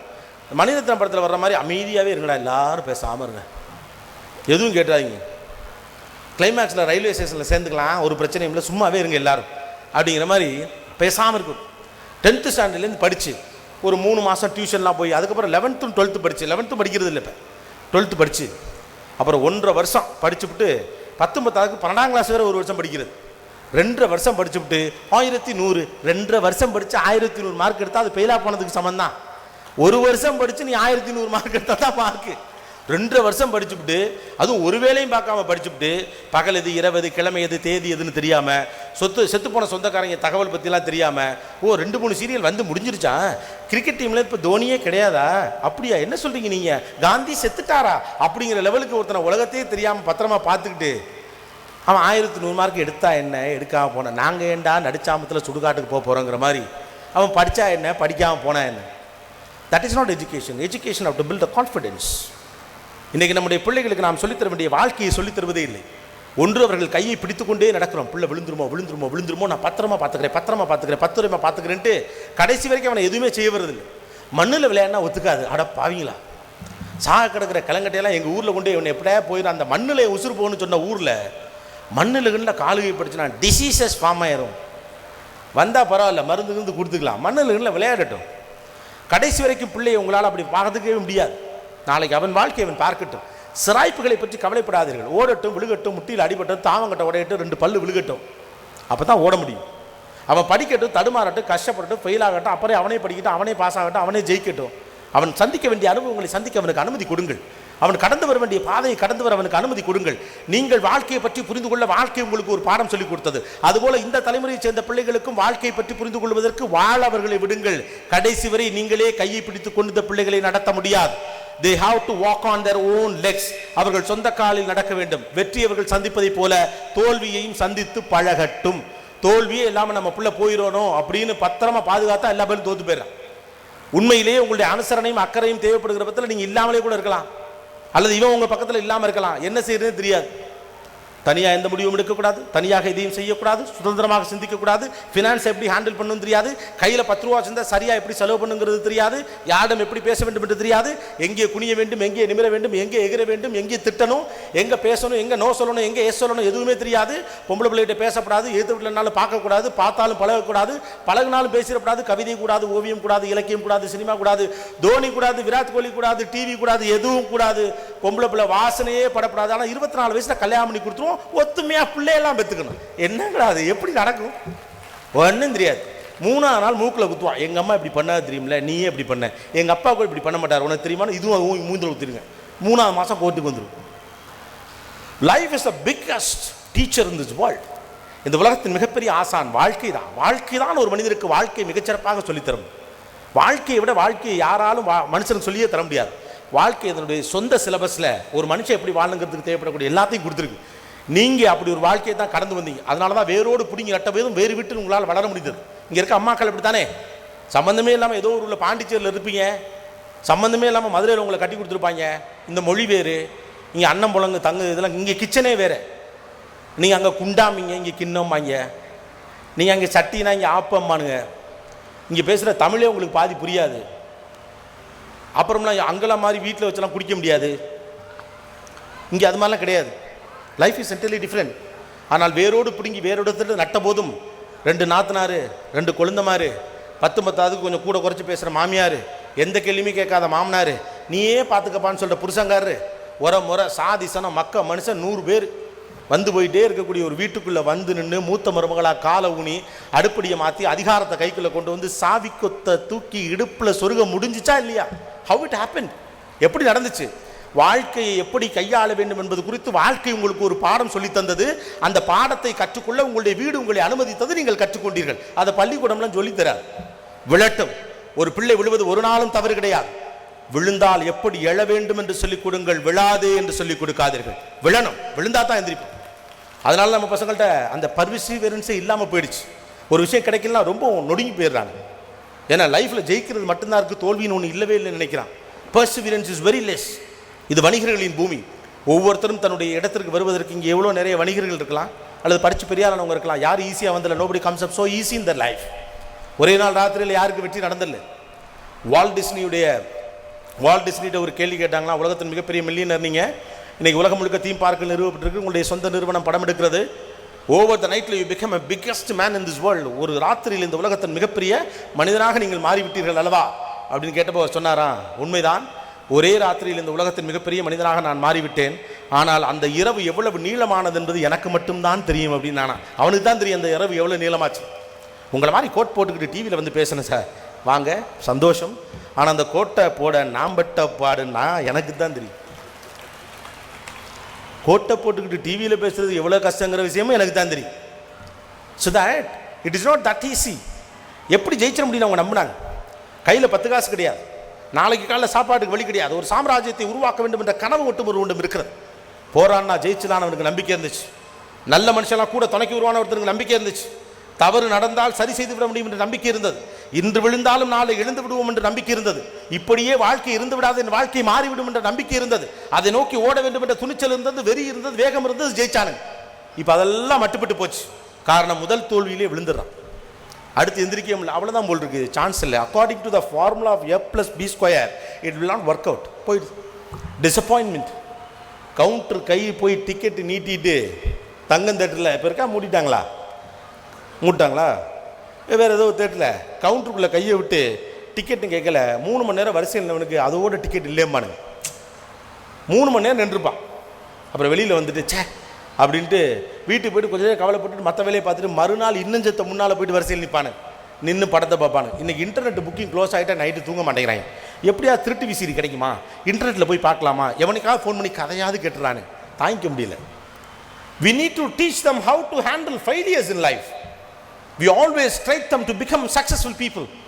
எவன் ஒருவன் தோல்வியை கையாளுவதற்கு கற்றுக்கொள்ளவில்லையோ அவனால் ஒரு நாளும் வெற்றியையும் கையாள முடியாது. வெற்றியை ஒரு நாளும் கையாள முடியாது. 4 நாளில் தலக்கணம் வந்து. எவன் ஒருவனுக்கு தோல்வியை கையாள திராணி இல்லையோ அவன் வெற்றியை கையாளவே முடியாது. இன்னும் சொல்ல போனா தோல்வியை கையாள திராணி இல்லாதவன் வெற்றி அடையவே முடியாது. நம்ம பத்திரம் நகர்த்திக்கிட்டே போறோம். பிள்ளைங்களுக்கு வேர்த்தக்கூடாதுன்னு பார்க்குறோம், மண்ணில் விளையாடக்கூடாது பார்க்குறோம், தலைமுடி கொட்டிடக்கூடாது, பல்லு இடிச்சிடக்கூடாது, விழட்டும். என்ன ப்ராப்ளம்? இப்போ நம்ம எதெல்லாம் சொல்லிக் கொடுக்கணுமோ அதை சொல்லிக் கொடுக்கறது இல்லை. எதெல்லாம் சரின்னு நினைக்கிறோமோ அதை மட்டுமே சரின்னு நினச்சிட்டு இருக்கோம். கிடையாது. கடந்த 15-20 ஆண்டுகளில் பிள்ளைகளின் பிரச்சனை மாறிவிட்டது. இன்னைக்கு gadget is the biggest issue. அன்னைக்கு மாதிரி கிடையாது. இன்னைக்கு கேட்ஜெட் தான் இஷ்யூ. நம்ம வச்சுருக்கக்கூடிய ஐபேட்லேருந்து இன்டர்நெட்லேருந்து அவ்வளவு இன்னைக்கு இஷ்யூவாக பேசிகிட்டு இருக்கோம். ஆனால் அது எப்படி கையாடுறதுன்னு சொல்கிறதே கிடையாது. பழையபடியே மரியாதை இதை ஆஃப் பண்ணுறியா இல்லையா, மரியாதை இதை ஆஃப் பண்ணுறியா இல்லையா. நம்ம ஆளுங்க ஒரே விஷயம் தான் வச்சுருந்தாங்க. ரேடியோ வந்தப்போ ஊரே திட்டுச்சு. அப்போது நம்ம வீட்டு பெருசெல்லாம் ஒன்று சொல்லிச்சு, மரியாதையை அதை ஆஃப் பண்ணுறியா இல்லையா. அதுக்கப்புறம் டிவி வந்துச்சு, மரியாதையை அதை ஆஃப் பண்ணுறியா இல்லையா அப்படின்னாங்க. அப்புறம் கம்ப்யூட்டர் வந்துச்சு, மரியாதையை அதை ஆஃப் பண்ணுறியா இல்லையா. அடுத்து இன்னொன்று வரையில் நீங்கள் சொன்னீங்கன்னா மரியாதையை வாய முறியா இல்லையான்னு அவனுக்கு கேட்பான். எல்லாம் மாறிக்கிட்டே இருக்குல்ல. ரேடியோட இஷ்யூ வேறு, டிவியோட இஷ்யூ வேறு, இன்டர்நெட்டோட இஷ்யூ வேறு. நம்மகிட்ட இருக்க அப்ளிகேஷன் ஃபார்முலா ஒன்று தான், மரியாதையை ஆஃப் பண்ணுறியா இல்லையா. அதை வீட்டில் டேப் ரெக்கார்டில் போட்டு ஒரு 1/2 hour ஆன் பண்ணி விட்டிங்கன்னா வேலை முடிச்சல. மரியாதை ஆஃப் பண்ணுறியா இல்லையா. வேறு ஒன்றுமே தெரியாது. நமக்கு இருக்கக்கூடிய பிரச்சனை தான். ஒரு பொருளை பயன்படுத்த தெரிஞ்ச அளவுக்கு அந்த பிரச்சனையை நமக்கு கையாளவே தெரியாது. வீட்டில் எல்லார் வீட்டில் ஏசி இருக்கும், வாஷிங் மிஷின் இருக்கும், டிவி, ஃப்ரிட்ஜு, என்னென்ன இருக்கும் அவ்வளவு இருக்கும். ஏசி ஆஃப் ஆச்சுன்னா ஒன்றுமே நமக்கு தெரியாது. ஏசி ஆஃப் ஆனால் என்ன செய்ய வேண்டும் அப்படின்னா 90% பேருக்கு அதை சரி பண்ணுறது எப்படின்னு தெரியும். எப்படி நான் சொல்லிட்டா, எந்திரிச்சு போய் ஒரு தடவை ஆஃப் பண்ணி திரும்ப போடணும், அவ்வளோதான் நமக்கு தெரியும். அதானே, ஒரு தடவை ஆஃப் பண்ணி திரும்ப போடணும். வண்டி ரோட்டில் நின்றுட்டா என்ன பண்ணணும், நடு ரோட்டில் கீழே குப்பரை போட்டு பெட்ரோல் டேங்க் லேசாக ஆட்டி விட்டு மறுபடியும் ஸ்டார்ட் பண்ணால் ஓடிடும், அவ்வளோதான். 60,000 ரூபா கொடுத்து வாங்கின வண்டியை கீழே தள்ளி ஸ்டார்ட் பண்ணால் ஸ்டார்ட் ஆகுங்கிறத தாண்டி அந்த வண்டி பற்றி நம்ம எதுவுமே தெரிஞ்சுக்க மாட்டோம். அதே மாதிரி கால சூழ்நிலைகளும் பிரச்சனைகளும் மாறி இருக்கிறது. 20 ஆண்டுகளுக்கு முன்னதாக இந்த சமூகம், ஒரு இளைஞர் சமூகம் சந்தித்த பிரச்சனை என்பது வேறு, அதற்கு தேவைப்படக்கூடிய அணுகுமுறை என்பது வேறு. இன்றைக்கு இருக்கக்கூடிய நவீன காலத்து பிள்ளைகள் சந்திக்கக்கூடிய பிரச்சனை என்பது வேறு, அவர்களை நாம் அணுக வேண்டிய விதம் என்பது வேறு. பிரச்சனைகள் மாறிக்கொண்டிருக்கிறது, அணுகுமுறை பழைய மாடல்லே இருக்குது, பார்ட்டி ஸ்டைல்லே இருக்கு, அதே ஃபார்மெட்லேயே இருக்கு. மரியாதையை ஆஃப் பண்ணுறியா இல்லையா, ஒழுங்காக இருக்கிறியா இல்லையா, வெளியில் சரிப்பா அப்படின்ட்டு மாட்டேன் அப்படிமா உள்ள. அப்புறம் சத்தியம் கூட அசத்தியம் அப்படிமானு. சத்தியம் பண்ணுறதே மீறுறதுக்கு தான். இப்போலாம் சத்தியமான வீட்டில் கேட்கறது கிடையாது. நம்ம வீடுகளுக்கு தெரிஞ்சு போச்சு, பயிரெல்லாம் பொய் சத்தியம் தான் பண்ணுறாங்க. நானும் சின்ன பிள்ளையா இருக்கப்போ எங்கள் அம்மாலாம் சத்தியமாக சொல்லு அப்படின்னு சொல்லுவாங்க. ஏன்னா சத்தியம் சொல்லிட்டா மீறக்கூடாது, கொம்பு முளைச்சால் முளைக்கும், அப்புறம் கடவுள் வந்து திட்டுவார் என்னமோ சொல்லுவாங்க. இப்போல்லாம் இங்கே சத்தியம் பண்ணிட்டு போகிற வழியில் மீனாட்சிட்டு சொல்லிட்டு போயிடலாம், சாரி மீனாட்சி சத்தியம் பண்ணிட்டேன் அப்படின்ட்டு போயிடுவாங்க. The approach have to be different. For that we need to know what science is speaking. அறிவியல் ரீதியாக பல்வேறு பிரச்சனைகள் வந்து கொண்டிருக்கக்கூடிய இந்த காலகட்டத்தில் அறிவியல் ரீதியான விஷயங்களை நாம் தெரிந்து கொள்ளணும். பையன் ஃபேஸ்புக்கில் அக்கௌண்ட் வச்சிருக்கானாவே இவன் நெஞ்ச பிடிச்சான். ஐயோ ஃபேஸ்புக்கில் அக்கௌண்ட் வச்சிருக்கான், யார்கிட்ட பேசல ஒன்றுமே தெரியல, நமக்கு எல்லாம் தெரிஞ்சாகணும். அப்படியே பின்னாலே போகிறது, லெஃப்ட்லேருந்து ரைட்டு போவாங்கன்னா ரைட். அப்போ என்ன இருக்குது அதில் ஸ்க்ரீனில், பொம்பளை பிள்ளைய படம் எதுவும் இருக்கா, நம்ம சாதி பிள்ளையாக இருந்தால் கூட பரவாயில்லப்பா. அதுக்கு அவனுக்கு ஒரு ஸ்க்ரீன் வச்சுருப்பானு, ஒரு சுவிட்சை தட்டினா வேறு ஸ்க்ரீன் வரும். மீனாட்சி படம் வரும், மதுரை பெரிய கோபுரம்லாம் காட்டுவாங்க. என்னன்னா சாமி கும்பிட்டுட்டு இருக்கேன்ட்டு போயிட்டே இருப்பாங்க. நீங்கள் பின்னால் வந்து அம்மா பின்னாலே சுற்றி வருதுங்கிறத 3 எழுத்தில் சொல்லிடுவாங்க. உங்கள் வீட்டு பசங்களை கேட்டு பாருங்க, அதுக்கு கோடு வேர்லாம் வச்சுருக்காங்க. ஒரு பக்கம் இன்னைக்கு இருக்கக்கூடிய இணையதளங்கள் வழியாக இருக்கக்கூடிய ஆபத்துகளை நம்முடைய பிள்ளைகளுக்கு சொல்லுவதற்கு நம்மகிட்ட தகவல் இல்லை. மரியாதையை ஆஃப் பண்ணுறியா இல்லையாங்கிறத தாண்டி நம்மகிட்ட வேறு எதுவும் கிடையாது. என்ன ஃபோட்டோ அப்லோட் பண்ணணும், என்ன ஃபோட்டோ அப்லோட் பண்ணக்கூடாது, யார் ஃப்ரெண்ட் ரிக்வஸ்ட் அக்செப்ட் பண்ணணும், யார் ஃப்ரெண்ட் ரிக்வஸ்ட் அக்செப்ட் பண்ணக்கூடாது, யாருக்கு ஐபி ஐடியை கொடுக்கக்கூடாது, எந்த யூஆர்எல் போகக்கூடாது, what is call parental guidance, what is internet, what are the application speaking, எந்த அப்ளிகேஷன் தப்பு, எந்த அப்ளிகேஷன் சரி, எதை யூஸ் பண்ணணும், எதை யூஸ் பண்ணக்கூடாது, அது நமக்கு தெரியாத ஒரே காரணத்தினால ஒரே வாரத்தில் ஆஃப் பண்ணுங்கிறோம். அறிவியல் தன்னுடைய வேலையை பார்த்து கொண்டே இருக்கிறது. அது ஒரு செல்ஃபோன்லேருந்து அடுத்த செல்ஃபோனுக்கு போகும், செல்ஃபோன்லேருந்து டேபுக்கு போகும், டேப்லேருந்து கையடக்க கருவிக்கு வரும். அது பண்ணிக்கிட்டே இருக்க அதோடைய வேலையை நீங்கள் ஒன்றுமே பண்ண முடியாது. அதற்கு ஏற்ப நம்முடைய அணுகுமுறையை மாற்றிக்கொள்ள வேண்டும். இதிலே உட்காந்துருக்காங்க நம்ம எல்லா பிள்ளைங்களும் ஐபேடு விளையாடுது. உள்ளுக்குள்ளே பெருமையாக இருந்தாலும் ஐபேட்லேயே உட்காந்துருக்கான் அப்படின்னு வர்றவங்கள்ட்ட நமக்கு திட்டுற மாதிரி திட்டமில்ல, அது திட்டதே கிடையாது, சும்மா பெருமை அடிக்கிறது. ஏன் மகன் ஐபேடில் கூட விளையாடுவான் தெரியுமில்ல. நம்ம வீடுகளே அம்மாக்களே இப்போ ஆங்கிரி பேர்டு தான் விளையாடுது. கிச்சனில் உட்காந்துக்கிட்டு ஒருத்தன் ஓடிக்கிட்டே இருப்பான், அவனை தள்ளிக்கிட்டே இருக்குங்க, அந்த பையனும் ஓடிக்கிட்டே இருப்பான், இவங்களும் தள்ளிக்கிட்டே இருப்பாங்க, பால் பொங்கிடும். நாமளே ஐபேடில் ஆங்கிரி பேர்டு தானே விளையாடுறோம், அப்புறம் அவனும் அதுதானே விளையாடுவான், ஆங்கிரி பேர்டு விளையாடுவான், இல்லை இந்த ஓடுற கேம் விளையாடுவான், ஏதோ ஒன்று விளையாடுவான். இரண்டாவது, இன்றைக்கு ஒரு பிள்ளையை கேட்ஜெட் பயன்படுத்தாதுன்னு சொல்லாதீங்க. இந்த உலகம் கேட்ஜெட்ஸுடைய உலகம் தான். இனிமேல் இன்னும் 4 வருஷம் கழிச்சு உங்கள் பிள்ளை கையோட இது மாதிரி ஒரே ஒரு சின்ன ஸ்லேட்டு மாதிரி ஒரே ஒரு ஸ்க்ரீனை தான் எடுத்துகிட்டு போகிறான் ஸ்கூலுக்கு. கிட்டத்தட்ட இன்றைக்கே நிலைமை அதுதான்.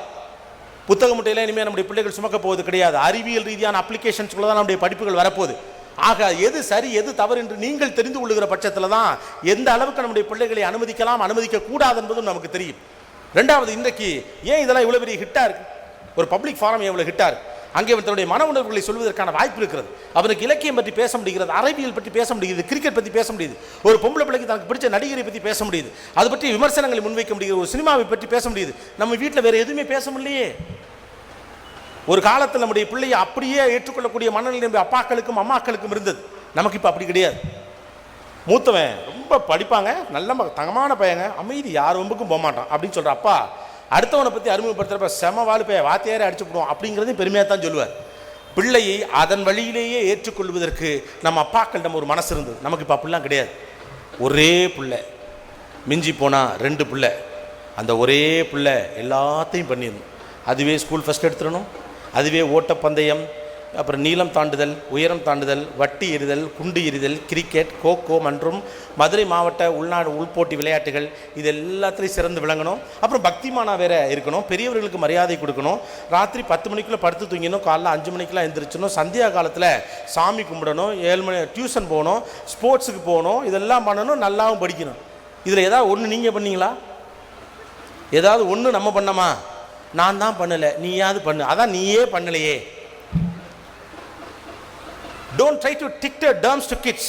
வெறும் டேர்ம்ஸ் மட்டும் ஃபிக்ஸ் பண்ணாதீங்க. அவனுக்கு எது பிடித்திருக்கிறது, பிடிக்கவில்லை, வாழ்வதற்கென்று எல்லோருக்கும் ஒவ்வொரு வாழ்க்கை இருக்கிறது. அந்த வாழ்க்கை குறித்து எந்த கட்டமைப்புகளையும் நீங்கள் தீர்மானிக்க முடியாது. அண்ட் நீங்கள் நினைத்தபடி உங்களுடைய பிள்ளை வளர வேண்டும் என்று ஆசைப்படாதீர்கள். காரணம், நீங்கள் பழைய தலைமுறையோடு கூடிய அடையாளத்தில் நினைக்கிறீர்கள். இன்னைக்கு பையன் வேற நினைப்பான். நீங்கள் கேள்வியை பற்றிராத ஒரு படிப்பை அவன் படிக்க வேண்டும் என்று சொல்லுவான். நான் அடிக்கடி ஒரு விஷயம் சொல்லுவேன், வாழ்க்கையில் 3 விஷயம் ஒரு பையனோ ஒரு பொண்ணோ அவங்க நினைச்சபடி நடக்கணும். முதல் விஷயம், அவர்கள் ஆசைப்படுகிற படிப்பு, நேசிக்கிற படிப்பு. யாரோ சொன்னதுக்காக படிக்கிற படிப்பு கிடையாது, அவர்கள் நேசிக்கிற படிப்பு. அது பயோகெமிஸ்ட்ரியாக இருக்கலாம், ஜியாலஜியாக இருக்கலாம், ஜெனட்டிக்கல் சயின்ஸாக இருக்கலாம், இன்ஜினியரிங்காக இருக்கலாம், ஆர்ட்ஸ் அண்ட் சயின்ஸாக இருக்கலாம், மேக்ஸாக இருக்கலாம், ஹிஸ்ட்ரியாக இருக்கலாம், லிட்ரேச்சராக இருக்கலாம், சும்மா கூட இருக்கலாம். சும்மா உட்காந்து வீட்டில் வார இதெல்லாம் படிக்க போகிறேன், படி, அவன் அதுலேருந்து ஏதோ கூட பண்ணலாம். Who knows. முதல் விஷயம், மனிதன் தான் ஆசைப்பட்ட படிப்பு படிக்கணும். ரெண்டாவது, அவன் ஆசைப்பட்டபடி கல்யாணம் பண்ணிக்கணும். ரெண்டாவது முக்கியமான விஷயம். மூணாவது முக்கியமான விஷயம், அவன் ஆசைப்பட்ட வேலையை தான் பார்க்கணும். இது 3 ஒருத்தனுக்கு வாழ்க்கையில் அமைஞ்சிரும்னா அவனை விட பாக்கியசாலி உலகத்திலேயே கிடையாது. படிப்பு, வேலை, திருமணம், இது 3ம் தான் நினைக்கிறபடி ஒருத்தர் நடக்கணும். And they deserve it. அவனுக்கு அந்த அதிகாரம் இருக்கிறது. படிக்கிறவனுக்கு தான் என்ன வேலை பார்க்க வேண்டும் என்று முடிவு செய்கிற அதிகாரம் இருக்கிறது. உழைக்கிறவனுக்கு நான் எவ்வளவு உழைப்புக்குரிய சம்பளம் பெற வேண்டும் என்ற அதிகாரம் இருக்கிறதோ, படிக்கிறவனுக்கும் அந்த உரிமை இருக்கிறது. ஒரு குழந்தைக்கு கனவு காணுவதற்கு உரிமை இருக்கிறது, கனவை செயல்படுத்துவதற்கு உரிமை இருக்கிறது. எப்படி நாமே கனவு கொண்டு அவனை மெய்ப்பிக்க சொல்லணும்? நான் கனவு காணுவேன், நீ மெய்ப்பித்து விடு. ஈஸியில் எதை ஈஸியாக நம்ம செஞ்சிரு. உனக்காக நான் என்னெல்லாம் செஞ்சுருக்கேன் தெரியுமா? காலையில் உனக்காக எந்திரிச்சேன், நீங்கள் ஏன் எந்திரிச்சிங்க? நீங்கள் எந்திரிக்கல, நான் ஒழுங்காக படிச்சிருப்பேன். த ஃபர்ஸ்ட் இம்பார்ட்டன்ட் திங், இன்றைக்கு இருக்கக்கூடிய தலைமுறை பிள்ளைகளுடைய மனநிலையை தயவு செய்து புரிந்து கொள்ளுங்கள். ரெண்டாவது, இந்த ஃப்ரெண்டை மாதிரி இருக்கேன் அப்படின்னு சொல்லிட்டு நடிக்காது. அந்த ட்ரெண்டு முடிஞ்சு போச்சு, ஃப்ரெண்டு மாதிரி இருக்குதுன்னு. இப்போல்லாம் பசங்களுக்கு தெளிவாக தெரியுது. திடீர்னு நீங்கள் ஃப்ரெண்டு வேஷம் போட்டாலே ஏதோ போட்டு வாங்க பார்க்குறாங்கடான்னு தெளிவாக முடிவு பண்ணிடுறாங்க. நம்ம முன்னாலேருந்து ஃப்ரெண்டாக இருந்தால் பரவாயில்ல, திடீர்னு ஒரு நாள் மேலே கையை போட்டு நம்மளாம் ஃப்ரெண்டுடா, நம்மளாம் ஃப்ரெண்டுடான்னு ஒரு ஃப்ரெண்டு சொல்லவே மாட்டான். ஃப்ரெண்டுங்கிறது இயல்பாக மனசில் வரக்கூடிய உணர்வு. Create at home. நம்முடைய வீடுகள் நிறைய மாற வேண்டிய அவசியம் இருக்கிறது. இது ஒருவர் குற்றம் சொல்வதற்காக நான் சொல்லலை. நம்முடைய அணுகுமுறைகள் பலதாக இருக்கிறது, நம்முடைய பிரச்சனைகள் புதிதாக இருக்கிறது. நம்முடைய பிரச்சனைகள் என்ன என்பதே தெரியாமல் பழைய அட்வைஸே அவனுக்கு சொல்லிக்கிட்டு இருக்கப்போ வேறொருவன் நண்பனாகிறான். சரியான நண்பன் கிடைக்கிற பட்சத்தில் அவனுக்கு வாழ்க்கை நன்றாக நடக்கும். தவறான வாழ்க்கை நடக்கிற போது அவனுக்கு பிரச்சனை வரும். Give them importance. வாழ்க்கையில் இம்பார்ட்டன்ஸ் கொடுங்க. பையன் பொண்ணு 2 பேருக்கும் இம்பார்ட்டன்ஸ் கொடுங்க. எதுவெல்லாம் எதிர்காலத்தில் அவனுக்கு உதவாது என்று நீங்கள் நினைக்கிறீர்களோ அதுவெல்லாம் அவர்களுக்கு உதவுவதற்கான வாய்ப்பு இருக்கிறது. when I started my career, நான் என்னுடைய வேலைகளை துவங்குகிற போது யாருக்குமே பயன்படாத கம்ப்யூட்டர் வந்த காலத்தில் டைப்ரைட்டிங் படித்தேன். நான் அப்போ கம்ப்யூட்டர் படிக்க என்கிட்ட காசு இல்லை. I went for typewriting. என்னை பொறுத்த வரைக்கும் டைப்ரைட்டிங் மேலே எனக்கு பிடிக்கும், இந்த சத்தம் பிடிக்கும், வேறு ஒன்றுமே பிடிக்காது டைப்ரைட்டிங். உங்கள் எல்லாருக்குமே கூட அந்த டைப்ரைட்டிங் சத்தம் பிடிக்கும். நிறைய பேர் பார்த்தீங்கன்னா ஃபோனில் அந்த ரிங்டோனாக வச்சுருப்பாங்க, டிக் டிக் டிக் டிக் டிக்னு அடிக்கிற மாதிரி. இன்னமும் கூட சினிமாவில் அந்த காட்சிகளை காட்டுவது அந்த சத்தம் நமக்கு பிடிக்கும். எனக்கு டைப்ரைட்டிங் சத்தம் பிடிக்கும், வேற எந்த பிடிக்கும் கிடையாது. நான் படித்த போது எல்லாம் என்னை முட்டாள் என்றார்கள். எனக்கு பிடிச்சிருக்கு, நான் படிக்கிறேன் உன் வேலையை இப்போ. ஏன்னா டைப்ரைட்டிங் இன்ஸ்டியூட் ஜாலியாக இருக்கா, அதுக்காக போறியெல்லாம் கேட்பாங்க. கிடையாது, அது கொஞ்சம் காசு கம்மியாக இருந்துச்சு, எனக்கு அந்த சத்தம் பிடித்திருந்து நான் போய் படித்தேன். சென்னையில் பிழைப்பு தேடி அலைந்த நாட்களில் எனக்கு ஒருவேளை உணவு போட்டது டாட்டா என்ட்ரி ஆப்ரேட்டர் உத்தியோகம் தான். ராத்திரி போய் 20 பேஜ் அடிச்சுட்டு கையை அப்படியே இப்படி சுற்றிட்டு காசை வாங்கிட்டு நைட் சாப்பாடு சாப்பிட்டு போய் படுத்துருவேன். இந்த காலத்தில் ஒரு பயன்படாத விஷயம்னு ஒன்று கிடையாது. என் சித்திங்கெல்லாம் சொல்லும் சின்ன வயசில், நாய் மட்டும் இல்லை, வாய் மட்டும் இல்லை, உன்னை நாய் இழுத்துட்டு போயிருந்தான்னு. உண்மைதான். ஒருவேளை இந்த வாய் மட்டும் இல்லைன்னா என்னை நாய் இழுத்துட்டு போயிருக்குமோ என்னமோ, யாருக்கு தெரியும். நீங்கள் பேசலாம், அப்புறம் நமக்கு நிறைய ஆசைகள் இருக்கும், தப்பு ஒன்றும் கிடையாது. இந்த காலகட்டத்தில் நம்ம ஆசைப்படக்கூடிய விஷயத்தை நம்முடைய பிள்ளைகள் மூலமாவது நிறைவேற்ற நினைக்கிறது இயல்பான மன உணர்வு தான். அதை ஒன்றும் குத்தம்லாம் சொல்லிட முடியாது. ஆனால் அதற்காக நெருக்கடிக்கு உள்ளாக்கக்கூடாது. நான் ஒரு நாள் ஒருத்தவங்க வீட்டுக்கு போயிருந்தேன், என்னுடைய நண்பருடைய நண்பர் வீடு. எனக்கு அவரை தெரியாது. ஒரு 10 மணி ஒரு ஏதோ டாக்குமெண்ட் வாங்கினா அப்படி வாங்கிட்டு போயிடலாம், நீங்கள் வாங்கினாரு. மேலே நாங்கள் போய் உட்காந்து ஒரு எடிட்டிங்லாம் முடிச்சுட்டு கந்தர்வ கோலமாக போய் உட்காந்துருக்கப்ப அரை தூக்கத்தில் ஒரு பையன் உட்காந்துருக்கான் சோஃபாவில். அவனை தலையில் தட்டி, பாரு எப்படி பேசுகிறாரு பாரு, எப்படி பேசுகிறாரு, இப்படி பேசணும்டா வாயமுன்னு. அவன் அரை தூக்கத்தில் இருக்கான். அப்படியே நாங்கள் ஓரமாக உட்காந்துருக்கேன். இவர் பார்க்குறாரு, அது யாரும் இல்லை, நான் தான். டிவியில் வந்து ஷோ ஓடிக்கிட்டு நம்மளை காட்டி சொல்கிறார், பாரு எப்படி பேசுகிறாரு பாரு, இது மாதிரி பேசணும், இது மாதிரி பேசணும்ட்டு. அப்புறம் அங்கேருந்து என்னை கிராஸ் பண்ணல, வாங்க தம்பி அப்படின்ட்டு அவர் போகிறார். நம்மளுக்கு தெரியல, அவருக்கு அரை இருட்டில் என்னதை தெரியுது சொல்லிட்டு அப்புறம் என்கிட்டையும் வந்து புலம்புறாரு. இந்த பையன் பேசுகிறேன், எனக்கு ரொம்ப பிடிக்கும் தம்பி, இவனை பேச வைக்கணும்னு பார்க்குறேன், அவன் பேசவே மாட்டேங்கிறான் அப்படிங்கிறான். அவன் உலகத்திலே என்னை பிடிக்காதா இல்லை, அவன் நம்பர் 1 இருப்பான். அவன் தூக்கத்தை கெடுத்து அவன் அரை தூக்கத்தில் அப்படியே பார்க்குறான். நான் அவரை கேட்டேன், இவர் மாதிரி அவன் ஏன் சார் பேசணும், இவர் சூப்பராக பேசுகிறார் சார் அவர் சொல்லிட்டு, அப்படியா சார் அப்படின்னோடனே என் கூட வந்தவருக்கு ஒருவேளை இருந்தாலும் இவனை ஓட்டுறான் போல் இருக்குன்னு நினச்சி சந்தேகமாக பார்க்குறாரு. சம்மந்தப்பட்டவன் தான் டிவியில் வந்துக்கிட்டு இருக்கான், அவங்ககிட்டே இருந்தாலும் இவனை மாதிரி பேசணும்னு சொல்கிறாரு, இவருக்கு தெரியலையா இல்லை இந்த ஆள் நடிக்கிறானா, எவன் லூஸ் இதில் அப்படிங்கிற லெவலில் பார்த்துட்டு இருந்தப்போ அப்புறமா சொன்னேன், அது நான் தாங்க, அவர் மாதிரி இவர் பேச வேண்டிய அவசியம்லாம் கிடையாது. ஏன்னா உங்கள் பையன் மாதிரி எனக்கு பேச தெரியாது. உங்கள் பையன்கிட்ட என்ன இருக்கோ அது அவங்ககிட்ட வரட்டும். He might be best and some other things. அவன் ஏதோ ஒன்றில் சிறப்பாக இருப்பான். இந்த உலகத்தில் ஒரு சிறப்பும் இல்லாத ஒருத்தருமே கிடையாது. அப்படி நீங்கள் நம்புவீர்கள் தான் நீங்கள் நம்மளாம் தப்பு பண்ணுறவங்கன்னு அர்த்தம். இந்த உலகத்தில் ஏதோ ஒரு வகையில் எல்லோரும் தனிச்சிறப்புப்பட்ட மனிதனாகத்தான் அவதாரம் எடுத்திருக்கிறான். அர்த்தம் இல்லாமல் ஒரு பொருள் இந்த உலகத்துக்கு வரவே முடியாது. அப்படி இருக்கிற பொருள் இல்லாமல் போயிடும். நம்ம தேவைக்கிறது இந்த உலகத்தில் என்னென்னமோ இருக்குது, எவ்வளவோ படைச்சு வச்சிருக்கோமே, எல்லாம் நல்லா தானே இருக்குன்னு நினைக்கிறோம். நாம படைச்ச பொருளே நல்லா இருக்குன்னு நம்ம நினைப்போம்னா, கடவுள் படைச்ச மனுஷன் மட்டும் கெட்டு போயிருக்கிறதுக்காக படைச்சிருக்க மாட்டான். எல்லாருக்கிட்ட ஏதோ ஒரு டேலண்ட் இருக்குது. தயவு செஞ்சு இதை கண்டுபிடிக்க விடுங்க. படிப்பு எல்லாவற்றுக்கும் துணை புரிய வேண்டும். படிப்பு எல்லாவற்றையும் கெடுத்து விடக்கூடாது. படிப்பு என்பது வாழ்க்கையை படிப்பது, நம்பிக்கையை படிப்பது, துணிச்சலை படிப்பது. பக்கத்து வீட்டுக்காரன்ல வீட்டிலேருந்து அலறல் சத்தம் கேட்டால் என்னன்னு ஓடி போய் பார்க்கறதுக்கு அக்கறையும் துணிச்சலும் வேணும். அந்த அக்கறையும் துணிச்சலும் நமக்கு எப்போது இருக்கு. அதை கெடுக்கிறதுக்கு பேர் படிப்பு கிடையாது. அந்த அக்கறையை கூட்டுவதற்கு பேர் படிப்பு. ஒரு பிள்ளை இந்த சமூகத்திற்காக படிக்க வேண்டும். இந்த நாட்டினுடைய பிரச்சனைகளை சரி செய்வதற்காக படிக்க வேண்டும். கஷ்டப்படுகிறவனை கை தூக்கி விடுவதற்காக படிக்க வேண்டும். 10 வருஷம் படிக்கிறான். அறம் செய்ய விரும்ப 60 சினம், பொய் சொல்லக்கூடாது, பொறாமப்படக்கூடாது படிக்கிறோம். 10ஆம் கிளாஸில் பரீட்சைக்கு 2 நாளைக்கு முன்னால் 10 வருஷம் பழகின ஃப்ரெண்டு படிச்சிட்டியான்னு கேட்டால் இல்லைன்னு வாய் கூசாமல் பொய் சொல்கிறோம். என்ன படித்தோம் 10 வருஷம்? மார்க்குக்கு படித்தா வெறும் சிலபஸ், வாழ்க்கைக்கு படித்தா அதுக்கு பேர் தான் வாழ்க்கை பாடம். நம்ம பிள்ளைங்க மார்க் எடுக்காட்டி போகட்டும், நல்ல பிள்ளைகளாக வரட்டும். நல்ல பிள்ளை ஜெயிச்சிருவான், மார்க் அடிச்சு ஜெயிச்சுவானாங்கிறதுக்கு உத்தரவாதம் கிடையாது. நல்ல பிள்ளை ஜெயிக்கும், அவர்கள் நல்ல பிள்ளைகளாக வரட்டும். பிள்ளைகள் பிள்ளைகளாக வளரட்டும், தப்பு இல்லை. தொடர்ந்து பேரண்ட்ஸுக்கு ஒரே அட்வைஸ் மழையாக பொழியணும் அப்படின்னு நினைக்காதீங்க. என்ன விஷயம் அப்படின்னா, பெரும்பாலான நேரத்தில் நாம் பிள்ளைகளை நம்ம புரிந்து கொள்ள வேண்டும் தான் எதிர்பார்க்குறோம். நாம் பிள்ளைகளை புரிஞ்சுக்கிறதுக்கு முயற்சி பண்ணுறதே கிடையாது.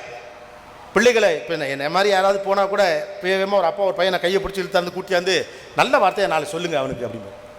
நல்ல வார்த்தையா 4 சொல்லுங்கள். ஆனால் அவன் கெட்டவன் தானா? அதுவும் இந்த 10ஆம் கிளாஸ் 12ஆம் கிளாஸ் படிக்கிறானுங்கன்னா அவன் ஏதோ ஜெயிலேருந்து வந்த மாதிரியே ட்ரீட் பண்ணுவானுங்க. போகிற வரவெல்லாம் கேள்வி கேட்பான், என்ன ஒழுங்காக படிக்கிறியா, ஒழுங்காக படிக்கிறியா, ஒழுங்காக படிக்கிறியா. அப்புறம் 10 திடீர்னு ஃபோனை கண்ணை போட்டு யார்ட்டையா கொடுப்பாங்க. நல்ல வார்த்தை 4 சொல்லு, அவனை ஒழுங்காக படிக்க சொல்ல. அவன் நல்லா தான் படிச்சுக்கிட்டு இருப்பான். நான் எனக்காக படிக்கிறது வேற, ஊருக்காக படிக்கிறது வேற. நான் எனக்காக செய்து கொள்வது வேறு, ஊருக்காக செய்து கொள்வது வேறு. இந்த பிறப்பு என்னை நான் யாருக்கோ நிரூபிப்பதற்கு அல்ல, எனக்குள் நான் வாழுவதற்கு. அடுத்தவனை தோற்கடிப்பவன் சாதாரணமான மனிதன். நேற்று நான் யாராக இருந்தேன், இன்று நான் யாராக இருக்கிறேன் என்பதுதான் வாழ்க்கை. நேற்றைய கோபிநாத்தை இன்றைய கோபிநாத் தோற்கடித்தால் அதன் பெயர் தான் வெற்றி. இன்னொருத்தனை தோற்கடிக்கிறதுக்கு பேர் வெற்றி கிடையாது. அது போட்டி இருக்கட்டும், சுவாரஸ்யத்து. இந்த ஒழுங்குகள்லாம் அற்புதமானது. இது எல்லாத்தையும் நம்ம கெடுக்க பார்க்கணும். ஒரு நாட்டியம், ஒரு டான்ஸ் அப்படிங்கிற ஒரு ஃபார்மை எத்தனை விஷயத்தை சொல்லுது. ஏன்னா இங்கே டான்ஸ்லாம் இனிமேல் நடக்கும். நான் சொல்கிறது கவனிங்க. நம்ம நாட்டியம் நடக்கிறப்ப நாட்டியத்தை தான் பார்க்குறோம். ஒரு 6-7 பிள்ளைங்க ஆடும். இந்த டீச்சருங்கெல்லாம் சைடில் இருப்பாங்க. அதில் ஒரு பிள்ளை கொஞ்சம் முன்ன பின்ன ஆடலாம். அந்த ஒரு பிள்ளைக்கு தக்கன இந்த 5 பிள்ளைங்களும் அட்ஜஸ்ட் பண்ணும் பாருங்க. அதுக்கு பேர் தான் வாழ்க்கை. That's life. அதுதான் படிப்பு. யாரா சொல்லி கொடுத்தானே?